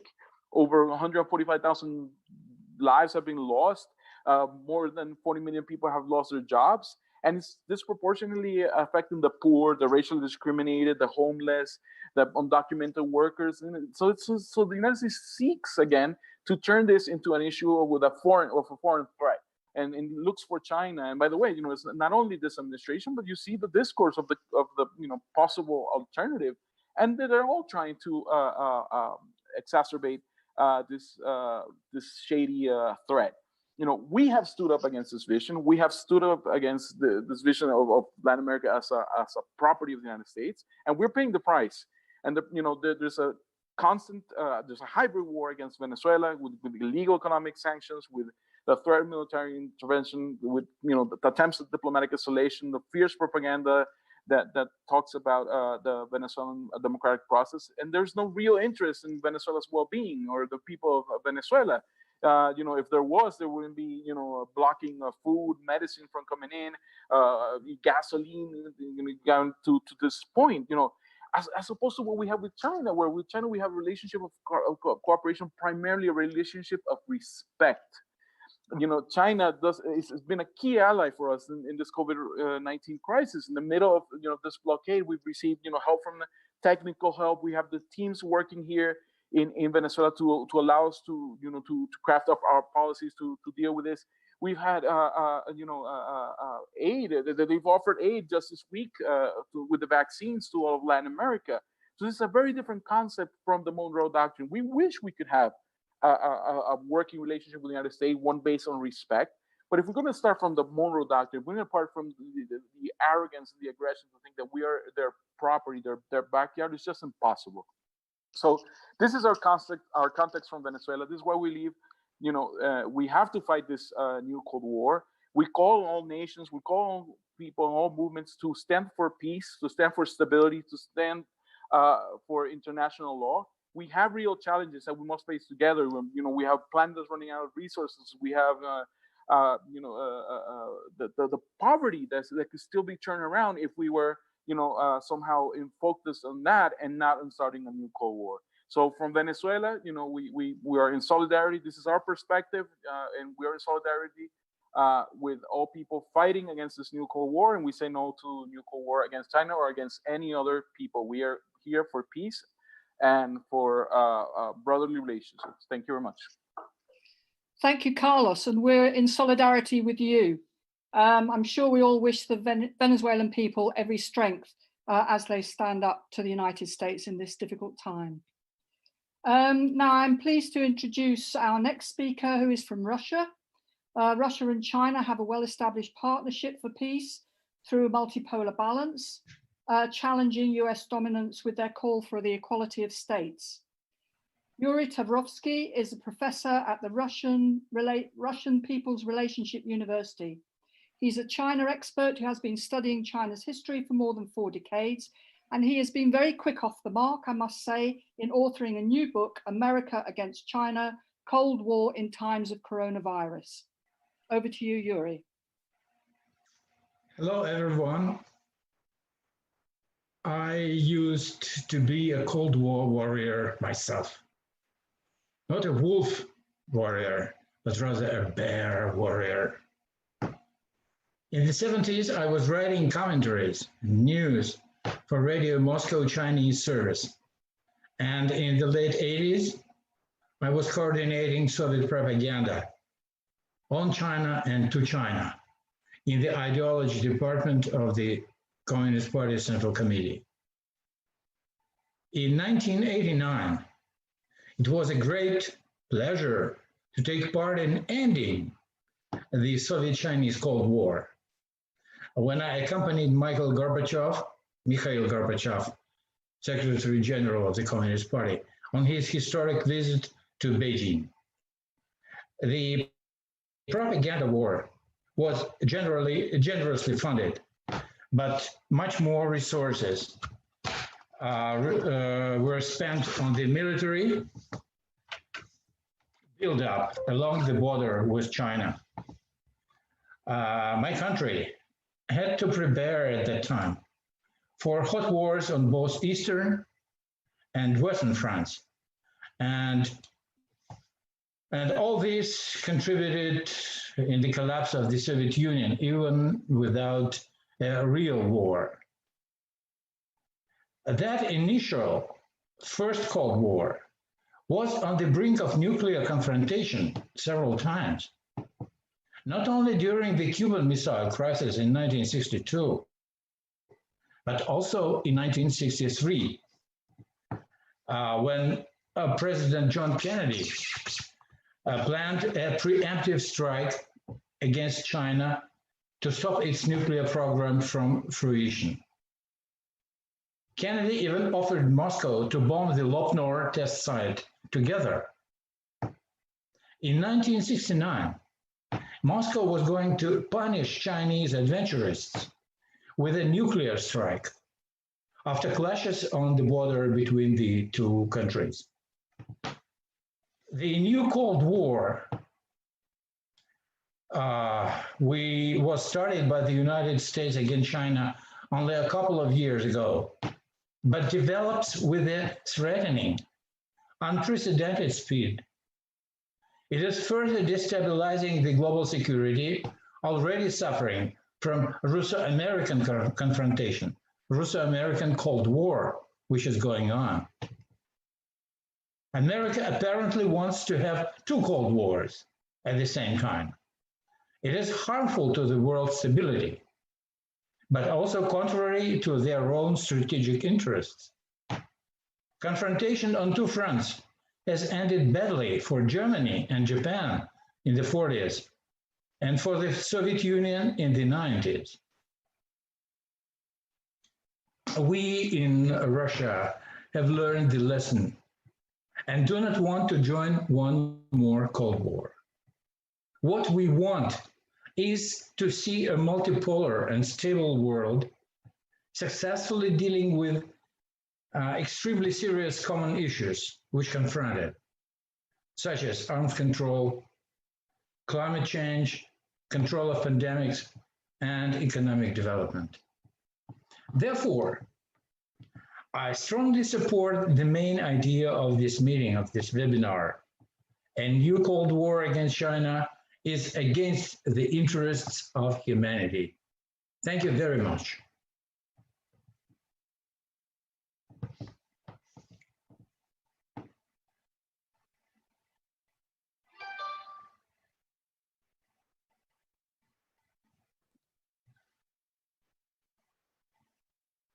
Well, Sorry, I forgot to unmute myself there. Yes. Thank you so much, Yuri. How important it is, you know, that Russia and China work together in tackling this new Cold War, and how far the relationship between Russia and China has come. I'm now delighted to introduce to you Dr. Radhika Desai, who is a professor at the Department of Political Studies at the University of Manitoba in Winnipeg, Canada, where she set up a geopolitical economy research group. She's the author of Geopolitical Economy After US Hegemony, Globalization and Empire. She's been associated for over 10 years with the World Association for Political Economy, working with Chinese Marxist scholars. That association was set up by the well-known Marxist scholar, Professor Cheng-En Fu. Over to you then, Radhika. Thanks very much, Jenny. And hello, everyone. Thanks for attending this, and many, many thanks to the organizers for organizing this extremely well-designed event. I'm delighted to hear this diversity of voices, particularly from China. And I've just put in the chat box the title of the Chinese translation to geopolitical economy for the critically important audience from China. I'd like to add that I'm also co-editor of the New Cold War website, www.newcoldwar.org, and we have been tracking developments along these lines since 2014, and we'd love to see further material on it. What I want to address is the sort of broader issue. I think a lot of panelists have pointed to a number of, given us a rich panoply of the details of the situation. I want to now step back and say, you know, if we want to protest and plead the case of new Cold War, how do we ensure that the new Cold War against China does not come to pass or is stopped if we believe it's already underway, which is kind of true. The key lies, I think, in the evolution of what I call the geopolitical economy of capitalism up to its present moment. This geopolitical economy promises, the present moment promises to be a further reversal of fortunes for imperialism, a reversal that can be traced back to the late 19th century in the competition of imperial powers, which culminated in the First World War, the weakening of imperialism and decolonization after the Second World War, and it continues to this day in the rise of multipolarity. Cold Wars, previous and present, have been ways in which the West has tried to stem this reversal of imperialism. And the present one is significant because it takes place at a time when capitalism is at a lower ebb than ever before. I think this gives it the distinctive character. In this regard, I want to make 3 points. So the first one is that the relations between countries do not flow ethereally above societies. They are built on the dynamics of societies, particularly on the unstable dynamics arising from the contradictions of capitalism. They have driven the international relations of capitalism from its birth until today. So today we see the drive towards the new Cold War, which is also resulting in opposed alliances on the one hand between the capitalist powers led by their most neoliberal powers such as the United States, the United Kingdom, the various Anglo countries in particular. So it arrives, they're trying to create an alignment between these powers on the one hand and the rivals and defiant victims of these powers. So China, Venezuela, Iran, Russia, etc. All of these are a combination of rivals and defiant victims of these powers. The essence of the dynamics of neoliberal capitalism today lies in the crumbling of neoliberal orders that the pandemic has accelerated but not caused. It has led to a disarray of capitalist forces. It has endangered their hold on developments, both domestic and international. The new aggression against China stems directly from this. It constitutes a sop or a substitute for addressing the real problems of the economy, which popular forces are demanding. They cannot really address the real problems of the economy because that would definitely involve advancing away from capitalism towards some sort of socialism, which these capitalist classes do not want to do. That is what makes this moment very dangerous. They will do everything in their power to hang on to this situation.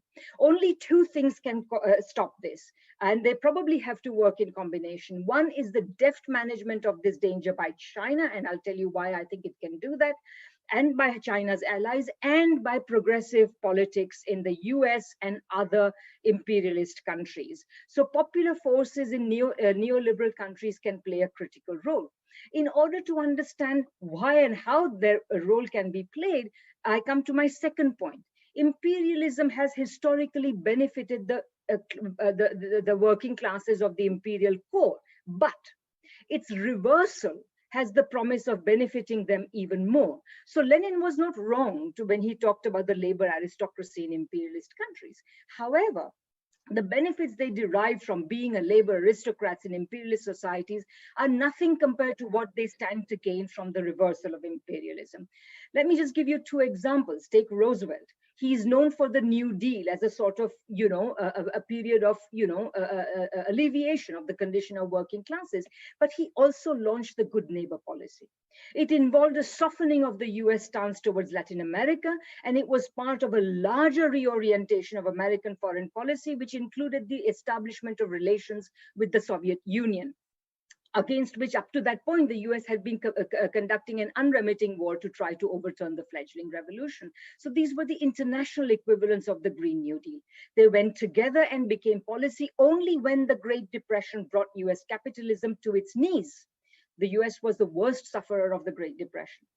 And even then, it only happened after an administration able to acknowledge this reality and the need to address it was elected. That's an important point to remember. That's why politics makes a difference. And the second example is simply the golden age of welfarist Keynesian welfare states. They went hand in hand with decolonization for a reason.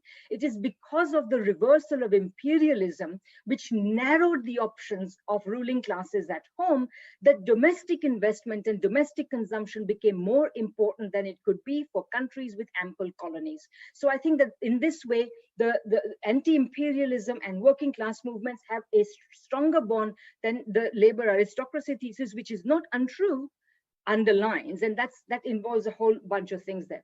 My final point is that two developments are coming together to make an international order which has no prospect any longer of being driven by the unstable dynamics of world capitalism. And therefore, it is possible to transit to a new international order which can be under the control of saner powers which are committed to consciously organizing their societies in popular interest.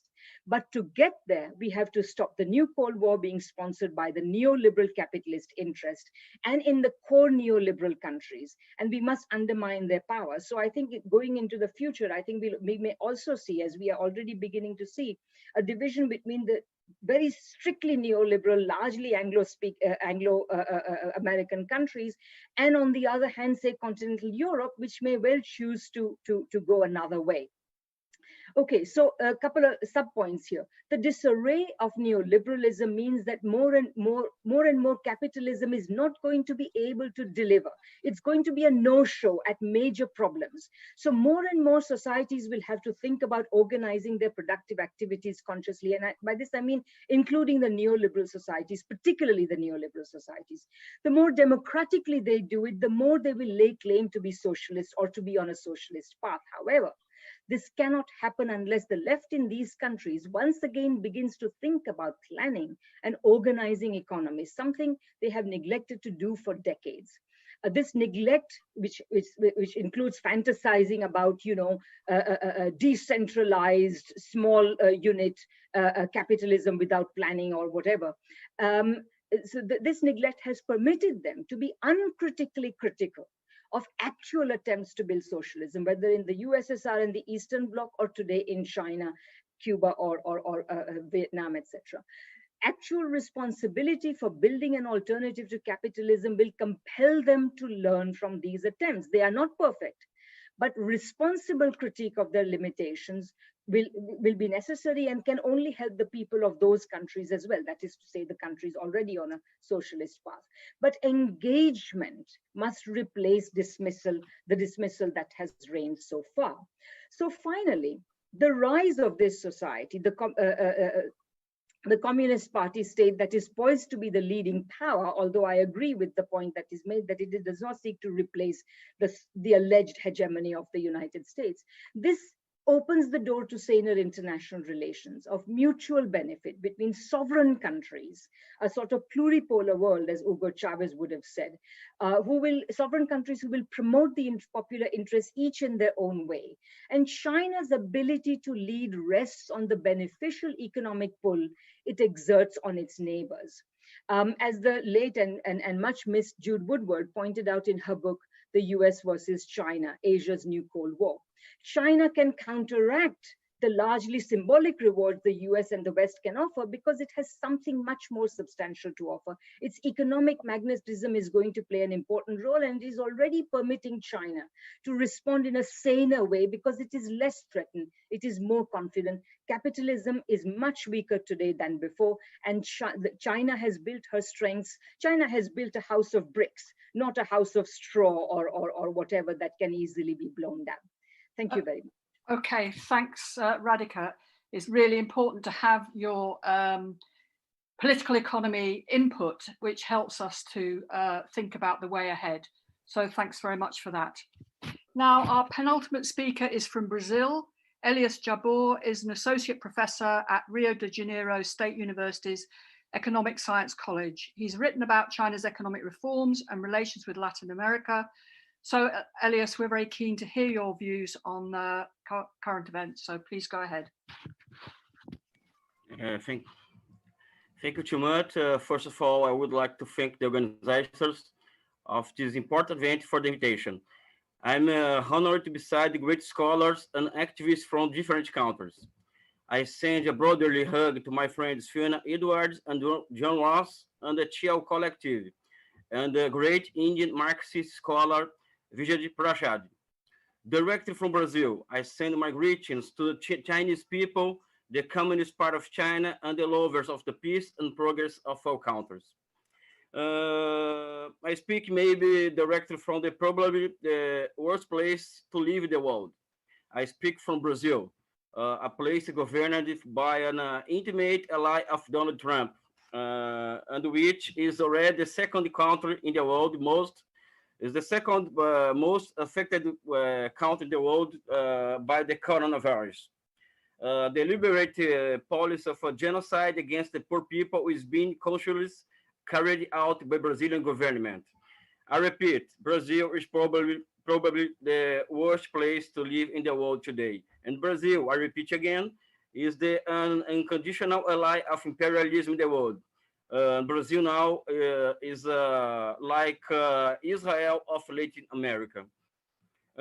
In several events and debates, I have been asked about the post-pandemic world. Of course, I avoid answering questions about economics. For example, the people want to know if the people, if the industrial policies will be returned to the world. I don't believe that. I have responded in other field. I have responded very directly that the world is and will continue to be an increasingly dangerous place to live. And the reason is very simple. The United States needs once again another war. The United States needs to produce every day more reasons to keep your policy of permanent intervention on the world, over the world. They need to heed the reasons for their failure as a counter to save lives against the coronavirus from around the world. And the United States must keep and promote chaos in the world as a means of maintaining its power. China made a major and biggest social revolution of all times 71 years ago. And since then have been gaining more and more respect and admiration around the world. In the past 40 years, its correct development policy has led to removal more or less 850 million people from the poverty line, and will be the first big country in the world to declare victory against poverty in the next year. Brazil, for example, after the coup, more or less 20 million people entered or come back to poverty line. Its size, gigantism, and history qualify China to take a special place in history, the same place that socialism should occupy in the face of an immoral and decadent capitalism. The possible new Cold War against China will not but just a war against China and socialism. It will be a permanent war against all peoples. The world will live moments of extreme tension. For example, in the past 5 years, just about every country that has received Chinese investment has experienced some kind of political destabilization. Brazil has been shaken by a large protest allegedly against corruption since 2013. But at the bottom, it was a kind of hybrid war against popular governments that approached China and created BRICS, Lula da Silva and Dilma Rousseff. The 2016 coup and the election of Jair Bolsonaro were the result of an intense hybrid war waged by imperialism against the Brazilian people. It's evidently against the growing Chinese influence in Latin America. The moment is very serious. Imperialism has promoted on my continent a series of events that must be seen as part of this new Cold War. In addition to the 2016 Cup of States Brazil and 2018 elections, all progressive governments in our region, South American, have been attacked, overthrown, or militarily surrounded. The coup in Bolivia was another tragic event in Latin America. Ecuador was sold to the International Monetary Fund, and Venezuela is experiencing now an intense process of siege and annihilation. China has shown itself to be a great hope to the world. Its large investment in infrastructure around the world has been an element capable of bringing development and new possibilities to the world, especially to the countries of Africa and Latin America. Its state-owned companies are the great spearhead that has peacefully demonstrated to the world that there were alternatives to financial dictatorship exercised by imperialism and its agencies such as the International Monetary Fund and the World Bank. A great event occurred in the last days was significant in my point of view. The recent trade and financial agreement signed between China and the Islamic Republic of Iran is a milestone in the recent history of international relations. China has intervened very positively in the world and inaugurated new forms of relation between peoples and countries. But although imperialism is decadent, it still has an immense capacity to influence and destabilize any and no culture which has countered the imperialist interests. It is the largest and military and financial power in the world. It uses the great advantage of being a country that issues the currency the serves as a reference for financial transactions and turns that currency into a weapon of mass destruction. The new forms of hybrid warfare inaugurated during the Obama administration have been used to promote instability and the removal of progressive governments around the world. And it has been widely used to attack China and its national sovereignty. Let's make from this great meeting a great call to progressives from over the world in the order to join forces against a new era of aggressions promoted by imperialism around the world. No, and a new Cold War is not a great need for the present time. Thank you too much. Thank you very much, Elias. Again, really important to have an input from Brazil to get a multipolar picture. Now we've reached our last panelist to round off this excellent panel, and to help us look ahead, we have another speaker from the all-important peace movement, that other world superpower. Kate Hudson is from the world-renowned British Campaign for Nuclear Disarmament. She's an activist she's an academic as well as an activist, and as chair and then general secretary of the CND for many years, she's seen the organization through the period of wars in the Middle East, the Ukraine crisis, the North Korean nuclear crisis. So she has a wealth of experience, and she's helped to keep the anti-nuclear movement in Britain in close step with the anti-war movement, with CND's commitment to opposing wars in which nuclear weapons might be used. Over to you, Kate. Thanks very much indeed, Jenny, and greetings to this conference from CND. And I want to give a really big thank you to the organisers for bringing this meeting together, particularly with such an important global reach and such a depth of analysis from the speakers. It's incredible what I've been hearing.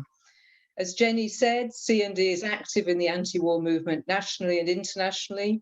We played a central role in the campaign against the war in Iraq in 2003, then against the threat of war on Iran and all other US targets in the so-called war on terror. Now we've seen President Trump step up his dangerous policies. Over the past years and months, he's pulled out of key treaties which for years have controlled and reduced the threat from nuclear weapons and nuclear war. And this is already leading to a new nuclear arms race. We've also seen Trump's national security strategy orientate towards confrontation and conflict with Russia and China.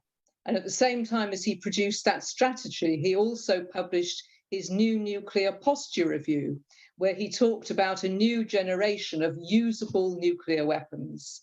And these new nuclear weapons have now been produced and deployed.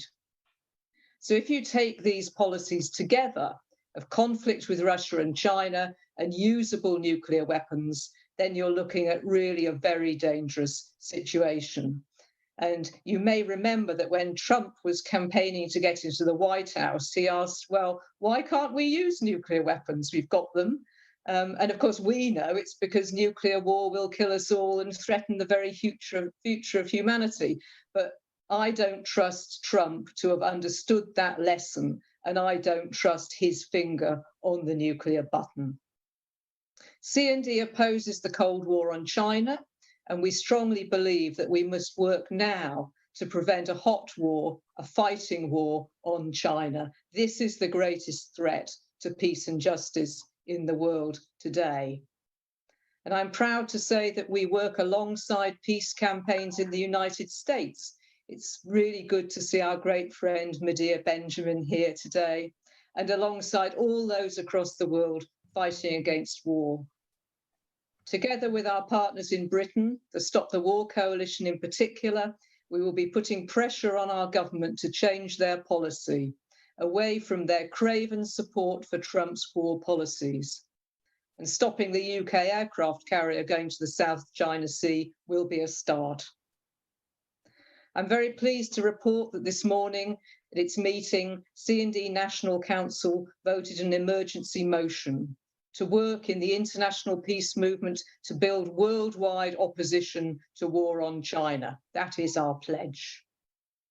We are all united here to stop war on China, and we will all work together to that goal.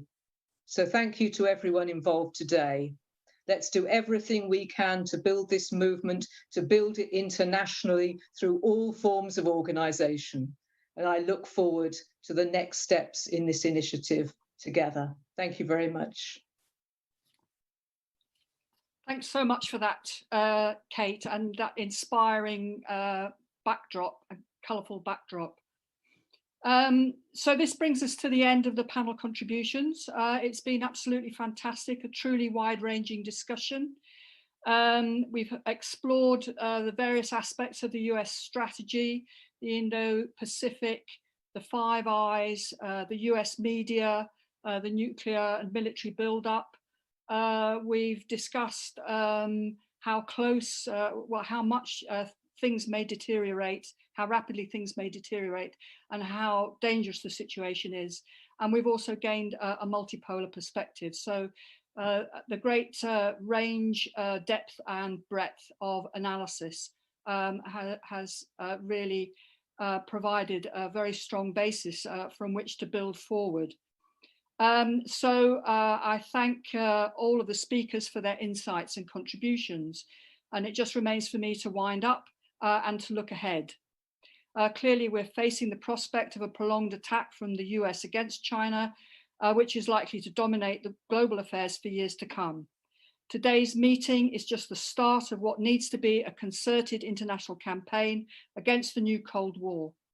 International cooperation that is urgently needed can only find a firm basis through international debate and building understanding between peoples. Today, we've made a start to open up new channels of dialogue. Now we must build on this. Helping us to do so, we have a number of peace organizations which have signed the statement in addition to Code Pink and CND, which have been with us today. From the US, we have the Answer Coalition, the International Action Centre, and the newly formed Pivot to Peace. And from Britain, we also have Stop the War. We hope that we've lit that single spark that will ignite a new movement for international peace.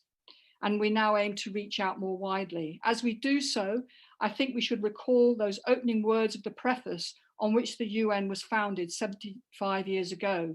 Starting, we, the peoples of the United Nations, it committed to save succeeding generations from the scourge of war, which twice in our lifetime has brought untold sorrow to mankind.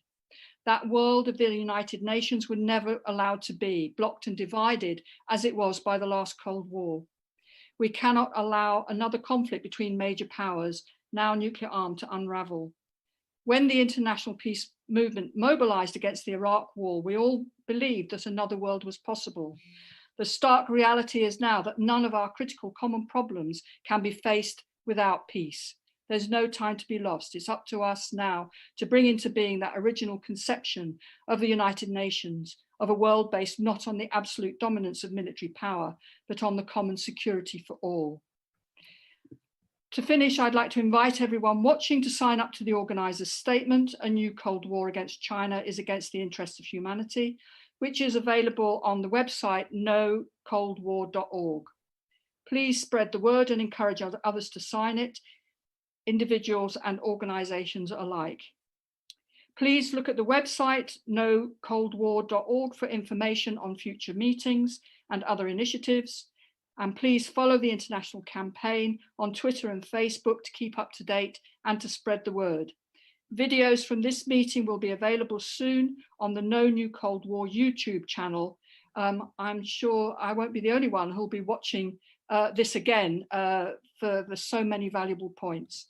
That concludes the proceedings. Once again, I'd like to thank all the speakers and the organizers, Carlos and Fiona and John. And my thanks to all of you who have joined us from all around the world. Thank you.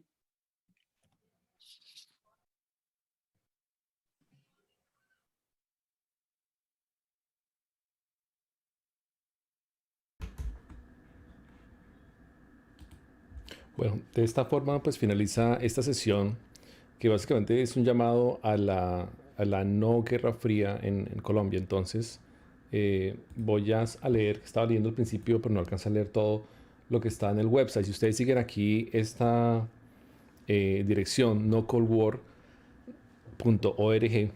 allí van a encontrar una parte que está en español. Aquí se las coloqué hace rato ya en el chat para los que me están siguiendo por YouTube, Facebook, Periscope.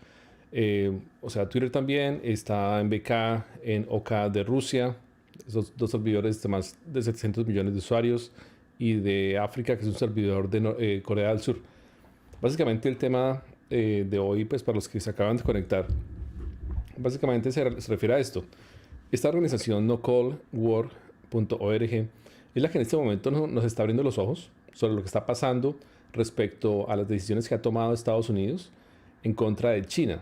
Y no solamente en contra de China, también en contra de Venezuela, en contra de Colombia incluso. Ya todos en Colombia sabemos, los que estamos conectados, los periodistas, investigadores que me están viendo en este momento, políticos, sabemos cómo ha sido la tiranía, que en este momento pues ya está sucediendo en Colombia, totalmente una tiranía totalitaria, en donde tenemos a un narcoestado fundado desde hace rato por Álvaro Uribe Vélez, promovido obviamente por Álvaro Uribe Vélez, y ahorita también pues con Iván Duque, quien fue elegido por el narcotráfico y está en este momento como presidente de la República, con su amigo el fiscal Barbosa, que también pues, hace parte, digamos, de este entreteje corrupto. Y ahora pues con Lochar en el poder, básicamente, en el Congreso. Entonces, de esta forma pues tenemos a todos los narcotraficantes en fila, alineados en el poder, básicamente, en todas las ramas del poder público, la ejecutiva, la judicial y la legislativa, en el Congreso. Entonces, esto ya no tiene nombre, es un descaro total, es un descaro total. Entonces, este website y esas intervenciones en inglés nos están contando que realmente es una amenaza, digamos, Estados Unidos es una amenaza para el mundo, porque básicamente ellos quieren, pues, atacar China, porque ya saben que China, pues, obviamente es una potencia, y quieren atacarla simplemente, así como han atacado a Irán, como han atacado a Venezuela desde hace mucho tiempo, y pues como ya tienen dominado a Colombia. Entonces, esto es lo que nos tiene que abrir los ojos. Y también al final de la discusión se llama claramente a un llamado de atención también a Naciones Unidas para que pues abra un poco más los ojos y mire también estas, digamos, estas opiniones que han nacido pues digamos, de la misma sociedad que se ha reunido bajo un mismo interés, de que no haya una guerra fría. Entonces, básicamente lo que ellos escribieron aquí, los coloco ya en el chat para que todos puedan ver este enlace que está aquí, que se llama nocoldwar.org. Allí pueden entrar, para los que se acaban de conectar, y pueden leer en la sección de español. Hay varias descripciones de esta charla. Y allí dice, una nueva guerra fría contra China va en contra de los intereses de la humanidad. Dice, notamos con preocupación las declaraciones y acciones cada vez más agresivas tomadas por el gobierno estadounidense respecto a China. Estas constituyen una amenaza a la paz mundial e impiden que la humanidad resuelva con éxito los retos comunes extremadamente serios que enfrenta, tales como el cambio climático, el control de las pandemias, la discriminación racista y el desarrollo económico. Por lo tanto, creemos que una nueva guerra fría va completamente en contra de los intereses de la humanidad. En cambio, estamos a favor de una cooperación mundial para lidiar con los desafíos enormes que enfrentamos como especie. Por ello, llamamos al gobierno de Estados Unidos a que abandone su política de amenazas de una guerra fría y también de otras amenazas peligrosas a la paz mundial, entre ellas la retirada del Tratado sobre las Fuerzas Nucleares de Alcance Intermedio, la retirada del Acuerdo Climático de París y su progresiva desvinculación con el sistema institucional de la ONU. Además, Estados Unidos debe dejar de presionar a otros gobiernos para que se unan a estas posiciones agresivas. Entonces, este es el llamado que hace esta organización, que básicamente es un grupo de ciudadanos que se ha reunido para alzar la voz y llamar la atención de Naciones Unidas, para que toque este tema también y realmente se tome una decisión a nivel mundial, porque cuando el botón, digamos, de la guerra nuclear la tiene Trump, pues como que nadie cree realmente, digamos, que Trump vaya a hacer algo importante para el mundo. Está haciendo lo contrario, está amenazando a los países y está amenazando la estabilidad de la humanidad, básicamente. Porque se inicia una guerra mundial, se utilizan armas nucleares y hasta ahí fue. Realmente la pérdida puede ser muchísima, la desestabilización geopolítica, o sea, va a ser demasiado. Entonces, por eso es importante pues que las Naciones Unidas, digamos, vea con lupa, digamos, esta transmisión y se pronuncie al respecto. El Consejo de Seguridad de la ONU, ojalá de alguna forma pueda detener las acciones violentas que está en este momento produciendo Estados Unidos y las que se puede provocar, digamos, con esta intervención internacional para, digamos, acabar con China. Y vuelvo y digo, no solo con China, sino con Irán y con Rusia, también con Venezuela y obviamente con Colombia, ¿no? Como ya sabemos todos, estamos ya, pues, en las manos de Estados Unidos, básicamente, con 7 bases militares en Colombia. O sea, ¿qué más decir que eso, no? Somos como otro estado de Estados Unidos, básicamente. Eso es lo que pasa. Entonces, no hay democracia, no hay democracia. Y ahorita con Duque y pues con el tema de Guaidó también, que está ha sido no solamente apoyado por Estados Unidos, sino por Canadá, ¿vale? Hágame el favor, por Canadá, que se supone que eso debe ser un país totalmente independiente de Estados Unidos, pero pues es el hermano chiquito, ¿no? Es el hermano chiquito de Estados Unidos y pues le hace caso en todo lo que Estados Unidos diga. Entonces, por ese lado, pues no conviene. No conviene que eso siga así. Ya no conviene, eso tiene que funcionar. Tiene que funcionar. Por un lado, Canadá también alguna vez fue el principal proponente de la Corte Penal Internacional. Y pues alguna vez estuve hablando con una profesora de Simon Fraser University y ella nos decía que realmente este es un momento para que las nuevas generaciones se preocupen por el cambio mundial y se preocupen por hacer una nueva Corte Penal Internacional, por ejemplo, una actualización de esa Corte, adicionando, digamos, otros elementos que también influirían de pronto en los crímenes de lesa humanidad. O, por ejemplo, en el derecho que tenemos todos a la privacidad. Ese también podría ser, digamos, un objetivo para crear una nueva Corte. Y de esta forma, pues, actualizarnos a lo que está en tendencia en este mundo. Que, por ejemplo, debería haber un control masivo, digamos, sobre las armas nucleares, pero real. Pero es complicado, ¿no? Pues obviamente porque Estados Unidos está ahí y es el mayor productor de armas y es el número 1 a nivel de guerra. Entonces, obviamente es una amenaza mundial en este momento. Y pues todos los ciudadanos de a pie, los ciudadanos del mundo, no queremos que Estados Unidos esté allí haciendo lo que se le dé la gana, básicamente, abusando de los países, abusando de la soberanía de los países, incluyendo la de Colombia. Entonces esto es algo que tiene que cambiar, Entonces, los invito a todos que vayan a esta página, nocoldwar.org. Para las personas que me estaban escribiendo sobre los temas colombianos, bueno, sobre el accidente que tuve, pues les cuento que básicamente lo que sucedió era que yo estaba intentando prevenir un robo. Y por intentar prevenir un robo, pues en ese momento 2 personas que estaban inmiscuidas en ese robo, uno de ellos me echó spray de pimienta, o sea, gas de pimienta, en los ojos, como a esta distancia, o sea, era muy cerquita, y me echó los ojos, en toda la cara, pues en el cuerpo, y también alcancé a tragar un poco, o sea, en la garganta. O sea, no pude respirar por cierto tiempo, o sea, era complicado respirar. Y no podía ver, y aún así, pues logré correr y logré atrapar a la persona que me echó este gas pimienta, que básicamente era un indigente. Y o sea, los dos. Y bueno, con el gas pimienta entonces pues lo forcejeé bastante, hasta el punto que me lesioné un poco el brazo. O sea, el nervio quedó, pues, o sea, me dolía todo el brazo, pero es porque jalé mucho el nervio con las manos cuando cogí el gas pimienta, que al final se lo quité, obviamente. Y con ese también pues alcancé a echarle un poco para que, digamos, me dejara de atacar. Y entonces él salió corriendo, y tan pronto sale a correr, se cruza la calle y ahí aparecen como 5 carros de policía. Y ahí entonces un carro de policía casi que lo atropella a él, pues por intentar, digamos, atajarlo, como dicen en colombiano, por intentar, digamos, detenerlo. Y de esa forma entonces, pues él se cae, pierde, digamos, el equilibrio. Entonces yo voy y le hago una llave pues, en el brazo para tenerlo ahí para que no se escape. Y la policía se baja de los carros y lo arrestan. Y yo me voy a lavar los ojos a un restaurante que estaba por ahí cerca. Y de esa forma entonces medio logro ver y doy, digamos, mi testimonio a la policía. Y pues ahí sigo, ¿no? Después de llegar a casa me demoré como hasta las 5 de la mañana. a las 5 de la mañana, digamos, intentando lavándome o sea, los ojos con jabón de lavar platos, que es el jabón que realmente puede quitar, digamos, esa grasa, digámoslo así, porque el gas pimienta es un aceite y ese aceite pues se queda impregnado en todo lado. Entonces, si le echan agua, pues es difícil de quitarlo, porque el aceite no quita pues con agua. Entonces toca con jabón de ese de lavar platos. Y ese sí es bien fuerte, pero la versión que yo tengo no maltrata las manos. O sea, si uno se echa en los ojos, pues no es que le pica muchísimo, así como los jabones normales para lavar el cuerpo, los que vienen sólidos. Y entonces, pues así se hizo. Pero sí me quedó al día siguiente, no podía ni ver. Entonces es complicado. Ahorita tengo un poquito como de los ojos borrosos un poco todavía. Y pues entonces esa fue, digamos, la consecuencia. Ese gas pimienta está prohibido en Canadá. O sea, legalmente no se puede utilizar, y mucho menos digamos, en personas. Tienen un 3% del componente que hace que sea, que arda y que produzca dolor en los ojos. 3%. El de los osos va entre 1 y 2%, por ejemplo. Se usa menos.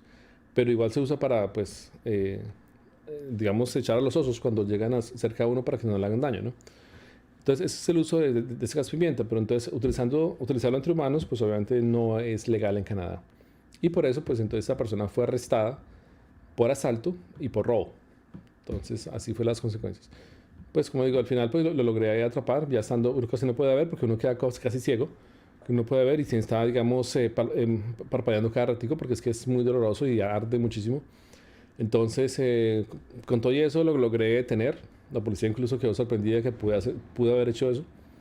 Y entonces lo detuve y listo, la policía se lo llevó. Eso para decirles que, digamos, la criminalidad no está solo en Colombia, aquí en Canadá también, a otro nivel. Y pues también nos afecta a todos, ¿no? O sea, en este caso me afectó directamente y pues atrasó un poco, digamos, de videos de noticias bomba, que obviamente pues estaban planeadas para publicarse incluso desde el domingo pasado. Las pensaba colocar durante esta semana, pero no se pudo. Mañana pues se va a publicar una, por ejemplo, y el otro fin de semana también. Durante la semana también va a publicar otros también que están atrasados ya.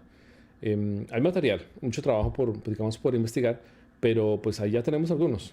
Ya con el nuevo medio que creamos que se llama El Investigador, junto con Juan Poe y con @alta Ignacio, alta_Ignacio también. O sea, Ignacio Altamirano.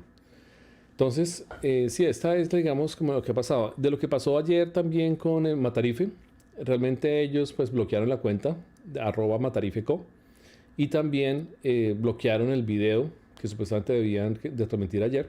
Lo que me parece curioso es que creo que ayer pudieron haber hablado, o creo que iban a hablar sobre mi caso, el caso que yo denuncié sobre que Álvaro Uribe Vélez había enviado 10 toneladas de cocaína al Chapo Guzmán. Y ayer iban a tocar el tema, si no estoy mal, de ese testimonio. Y preciso ayer pues toman el video. El video lo debieron haber subido al canal de YouTube, pero YouTube en ese momento pudo haber decidido no transmitirlo y no dejarlo, digamos, en ese caso público, sino local, solamente para el que lo subió.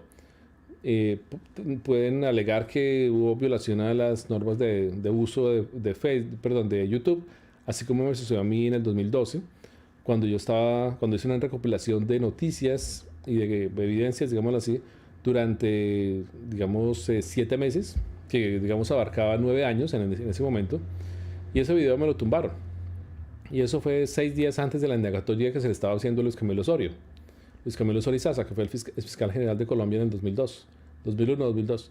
Entonces, esas fueron, digamos, las condiciones en que todo eso sucedió, ¿no?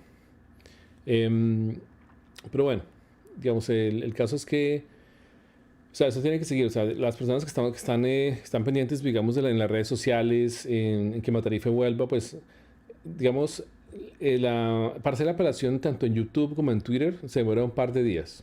Entonces, pueda que de pronto a la mitad de la semana pueda que lo transmitan. En caso de que realmente Matarife haya sido censurado y que pues no lo dejen pasar por el canal de ellos, pues desde Canadá, digamos, se podría. O sea, desde mi canal de YouTube, porque ese canal lo hice en Canadá. O sea, las leyes aquí son distintas. Aquí por lo menos protegen más la libertad de expresión. Y uno se puede, digamos, quejar ante YouTube de esa forma también, ¿no? En Colombia no respetan nada. Y así ustedes han creado, digamos, el canal de YouTube en Colombia, pues se lo quitan de una y no tiene derecho a hablar, ¿no? Pues con ese narcoestado que está liderando en este momento. Entonces, para los organizadores de Matarife, las personas que están en Australia, organizadores, no residentes, sino los organizadores de Matarife en Australia, les digo que si quieren que yo les transmita ese video a través de mis redes sociales, por ejemplo, ahorita esta transmisión está siendo transmitida al mismo tiempo a través de YouTube, Facebook, Periscope, que se conecta obviamente a través de Twitter, a través de BK, que son una red social de Rusia, de OK también .ru, que obviamente también es de Rusia, entre las dos conforman más de 700 millones de usuarios, y otra que es de África, que es de Corea del Sur, esta que está acá.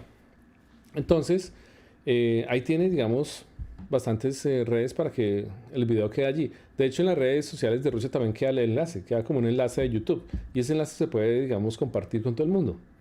Entonces, pues ahí está, digamos, la solución para que pues ustedes, digamos, puedan transmitir Matarife. Sí, la idea es, digamos, transmitirlo sin importar la parte de monetización, porque si la idea es monetizar, pues ahí sí tienen que recuperar la cuenta, la de Matarife, para que puedan seguir monetizando por ahí, que supongo que es la forma como la empresa que hizo esta producción se puede lucrar, que tampoco es mucho, ¿no? Tampoco es mucho.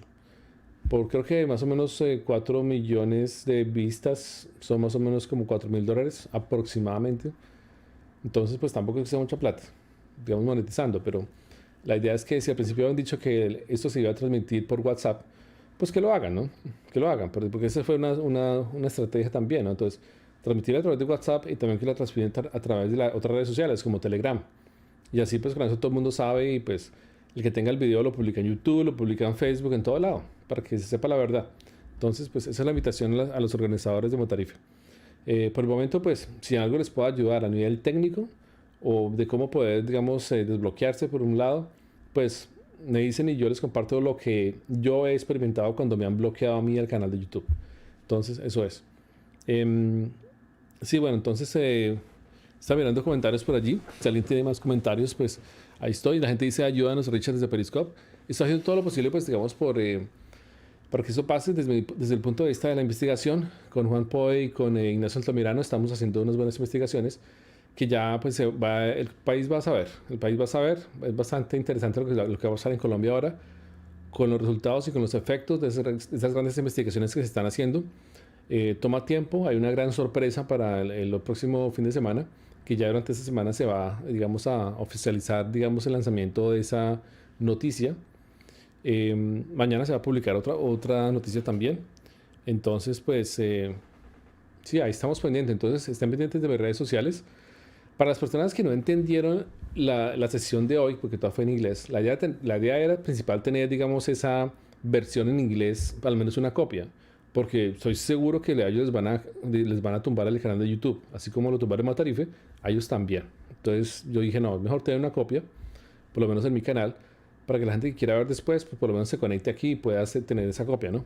Y con base a eso, de pronto la gente que sabe inglés, ayúdeme para que se pueda hacer una especie, digamos, de resumen por cada persona que expuso su punto de vista, y hacer un pequeño artículo en español para que la gente entienda sobre qué es, o en general del tema, que es básicamente que pues no se quiere a nivel, digamos, de opinión mundial que Estados Unidos se involucre con China, simplemente porque es una guerra económica entre ellos, y pues ahora la van a empezar una guerra nuclear, si eso pasa en esa Guerra Fría.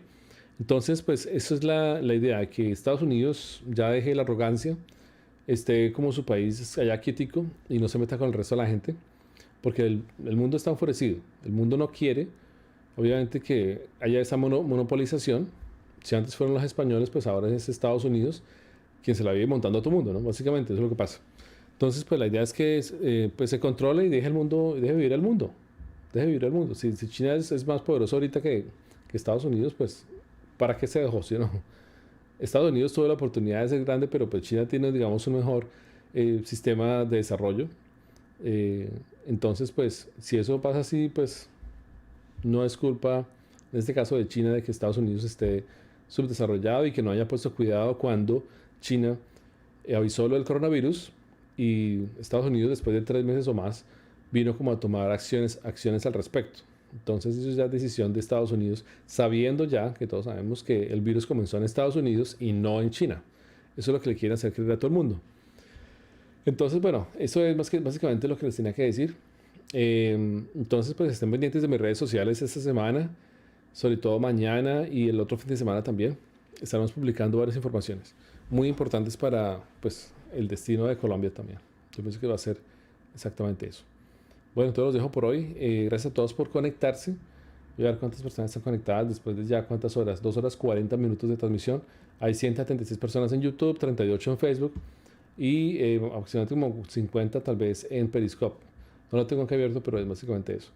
Y lo mismo pues en las redes sociales de Rusia, los que me están viendo en Rusia, en Corea del Sur, pues los invito a que compartan esos enlaces por allá donde estén ustedes para que esta información se vuelva viral y realmente este tema de la no a la Guerra Fría pues obviamente se esparza por el mundo y la gente toma más conciencia al respecto y las organizaciones y todo esto logra llamar la atención de no solamente de la ONU sino del Consejo de Seguridad de la ONU para que pues tome acciones rápidas para poder frenar esas acciones irracionales que ha tenido Estados Unidos en contra del mundo, no solamente de China, Venezuela, Irak, Rusia, sino otros países. Y pues, en serio, el llamado es para que ya deje la arrogancia de Estados Unidos y deje vivir a los países tranquilos, que todos en el mundo tenemos derecho a tener un poquito de desarrollo, no solamente Estados Unidos, incluso Colombia. Entonces ya dejar, digamos, ese sometimiento a Colombia, dejarlo tranquilo, que Colombia puede ser un país súper desarrollado porque tenemos unos grandes recursos económicos que pueden alimentar al mundo básicamente. Entonces, materias primas. Entonces es importante, digamos, que cada país pues progrese, eso no es malo, y pues que Estados Unidos se aguante con lo que tiene. O sea, realmente, si todos progresamos en comunidad, ganamos todos. Si todos progresamos en comunidad. Pero si uno comienza a atacar al otro y a tumbar al otro y a utilizar sus bombas nucleares, pues perdemos todos. Eso es lo que Estados Unidos no ha entendido. Perdemos todos. Entonces, es importante que pues realmente se tomen decisiones al respecto. Entonces, ojalá las Naciones Unidas y el Consejo de Seguridad de la ONU ojalá haga algo. Yo sé que pues depende también de Estados Unidos, la financiación y todo, pero pues tiene que ser un organismo independiente y no utilizarse para fines políticos, que es lo que es la, digamos, denuncia también que se ha hecho desde Naciones Unidas. Entonces, toca que exista un cambio rápido porque no podemos dejar el mundo en el botón que está pues ahí a la mano de Trump, el botón nuclear. Listo, entonces con eso los dejo a todos y bueno, entonces pues nos hablamos en otra oportunidad esta semana y mañana también vamos a publicar una noticia, entonces mañana nos vemos otra vez. Listo, mucha suerte a todos y que tengan un feliz día, un feliz sábado, hasta luego.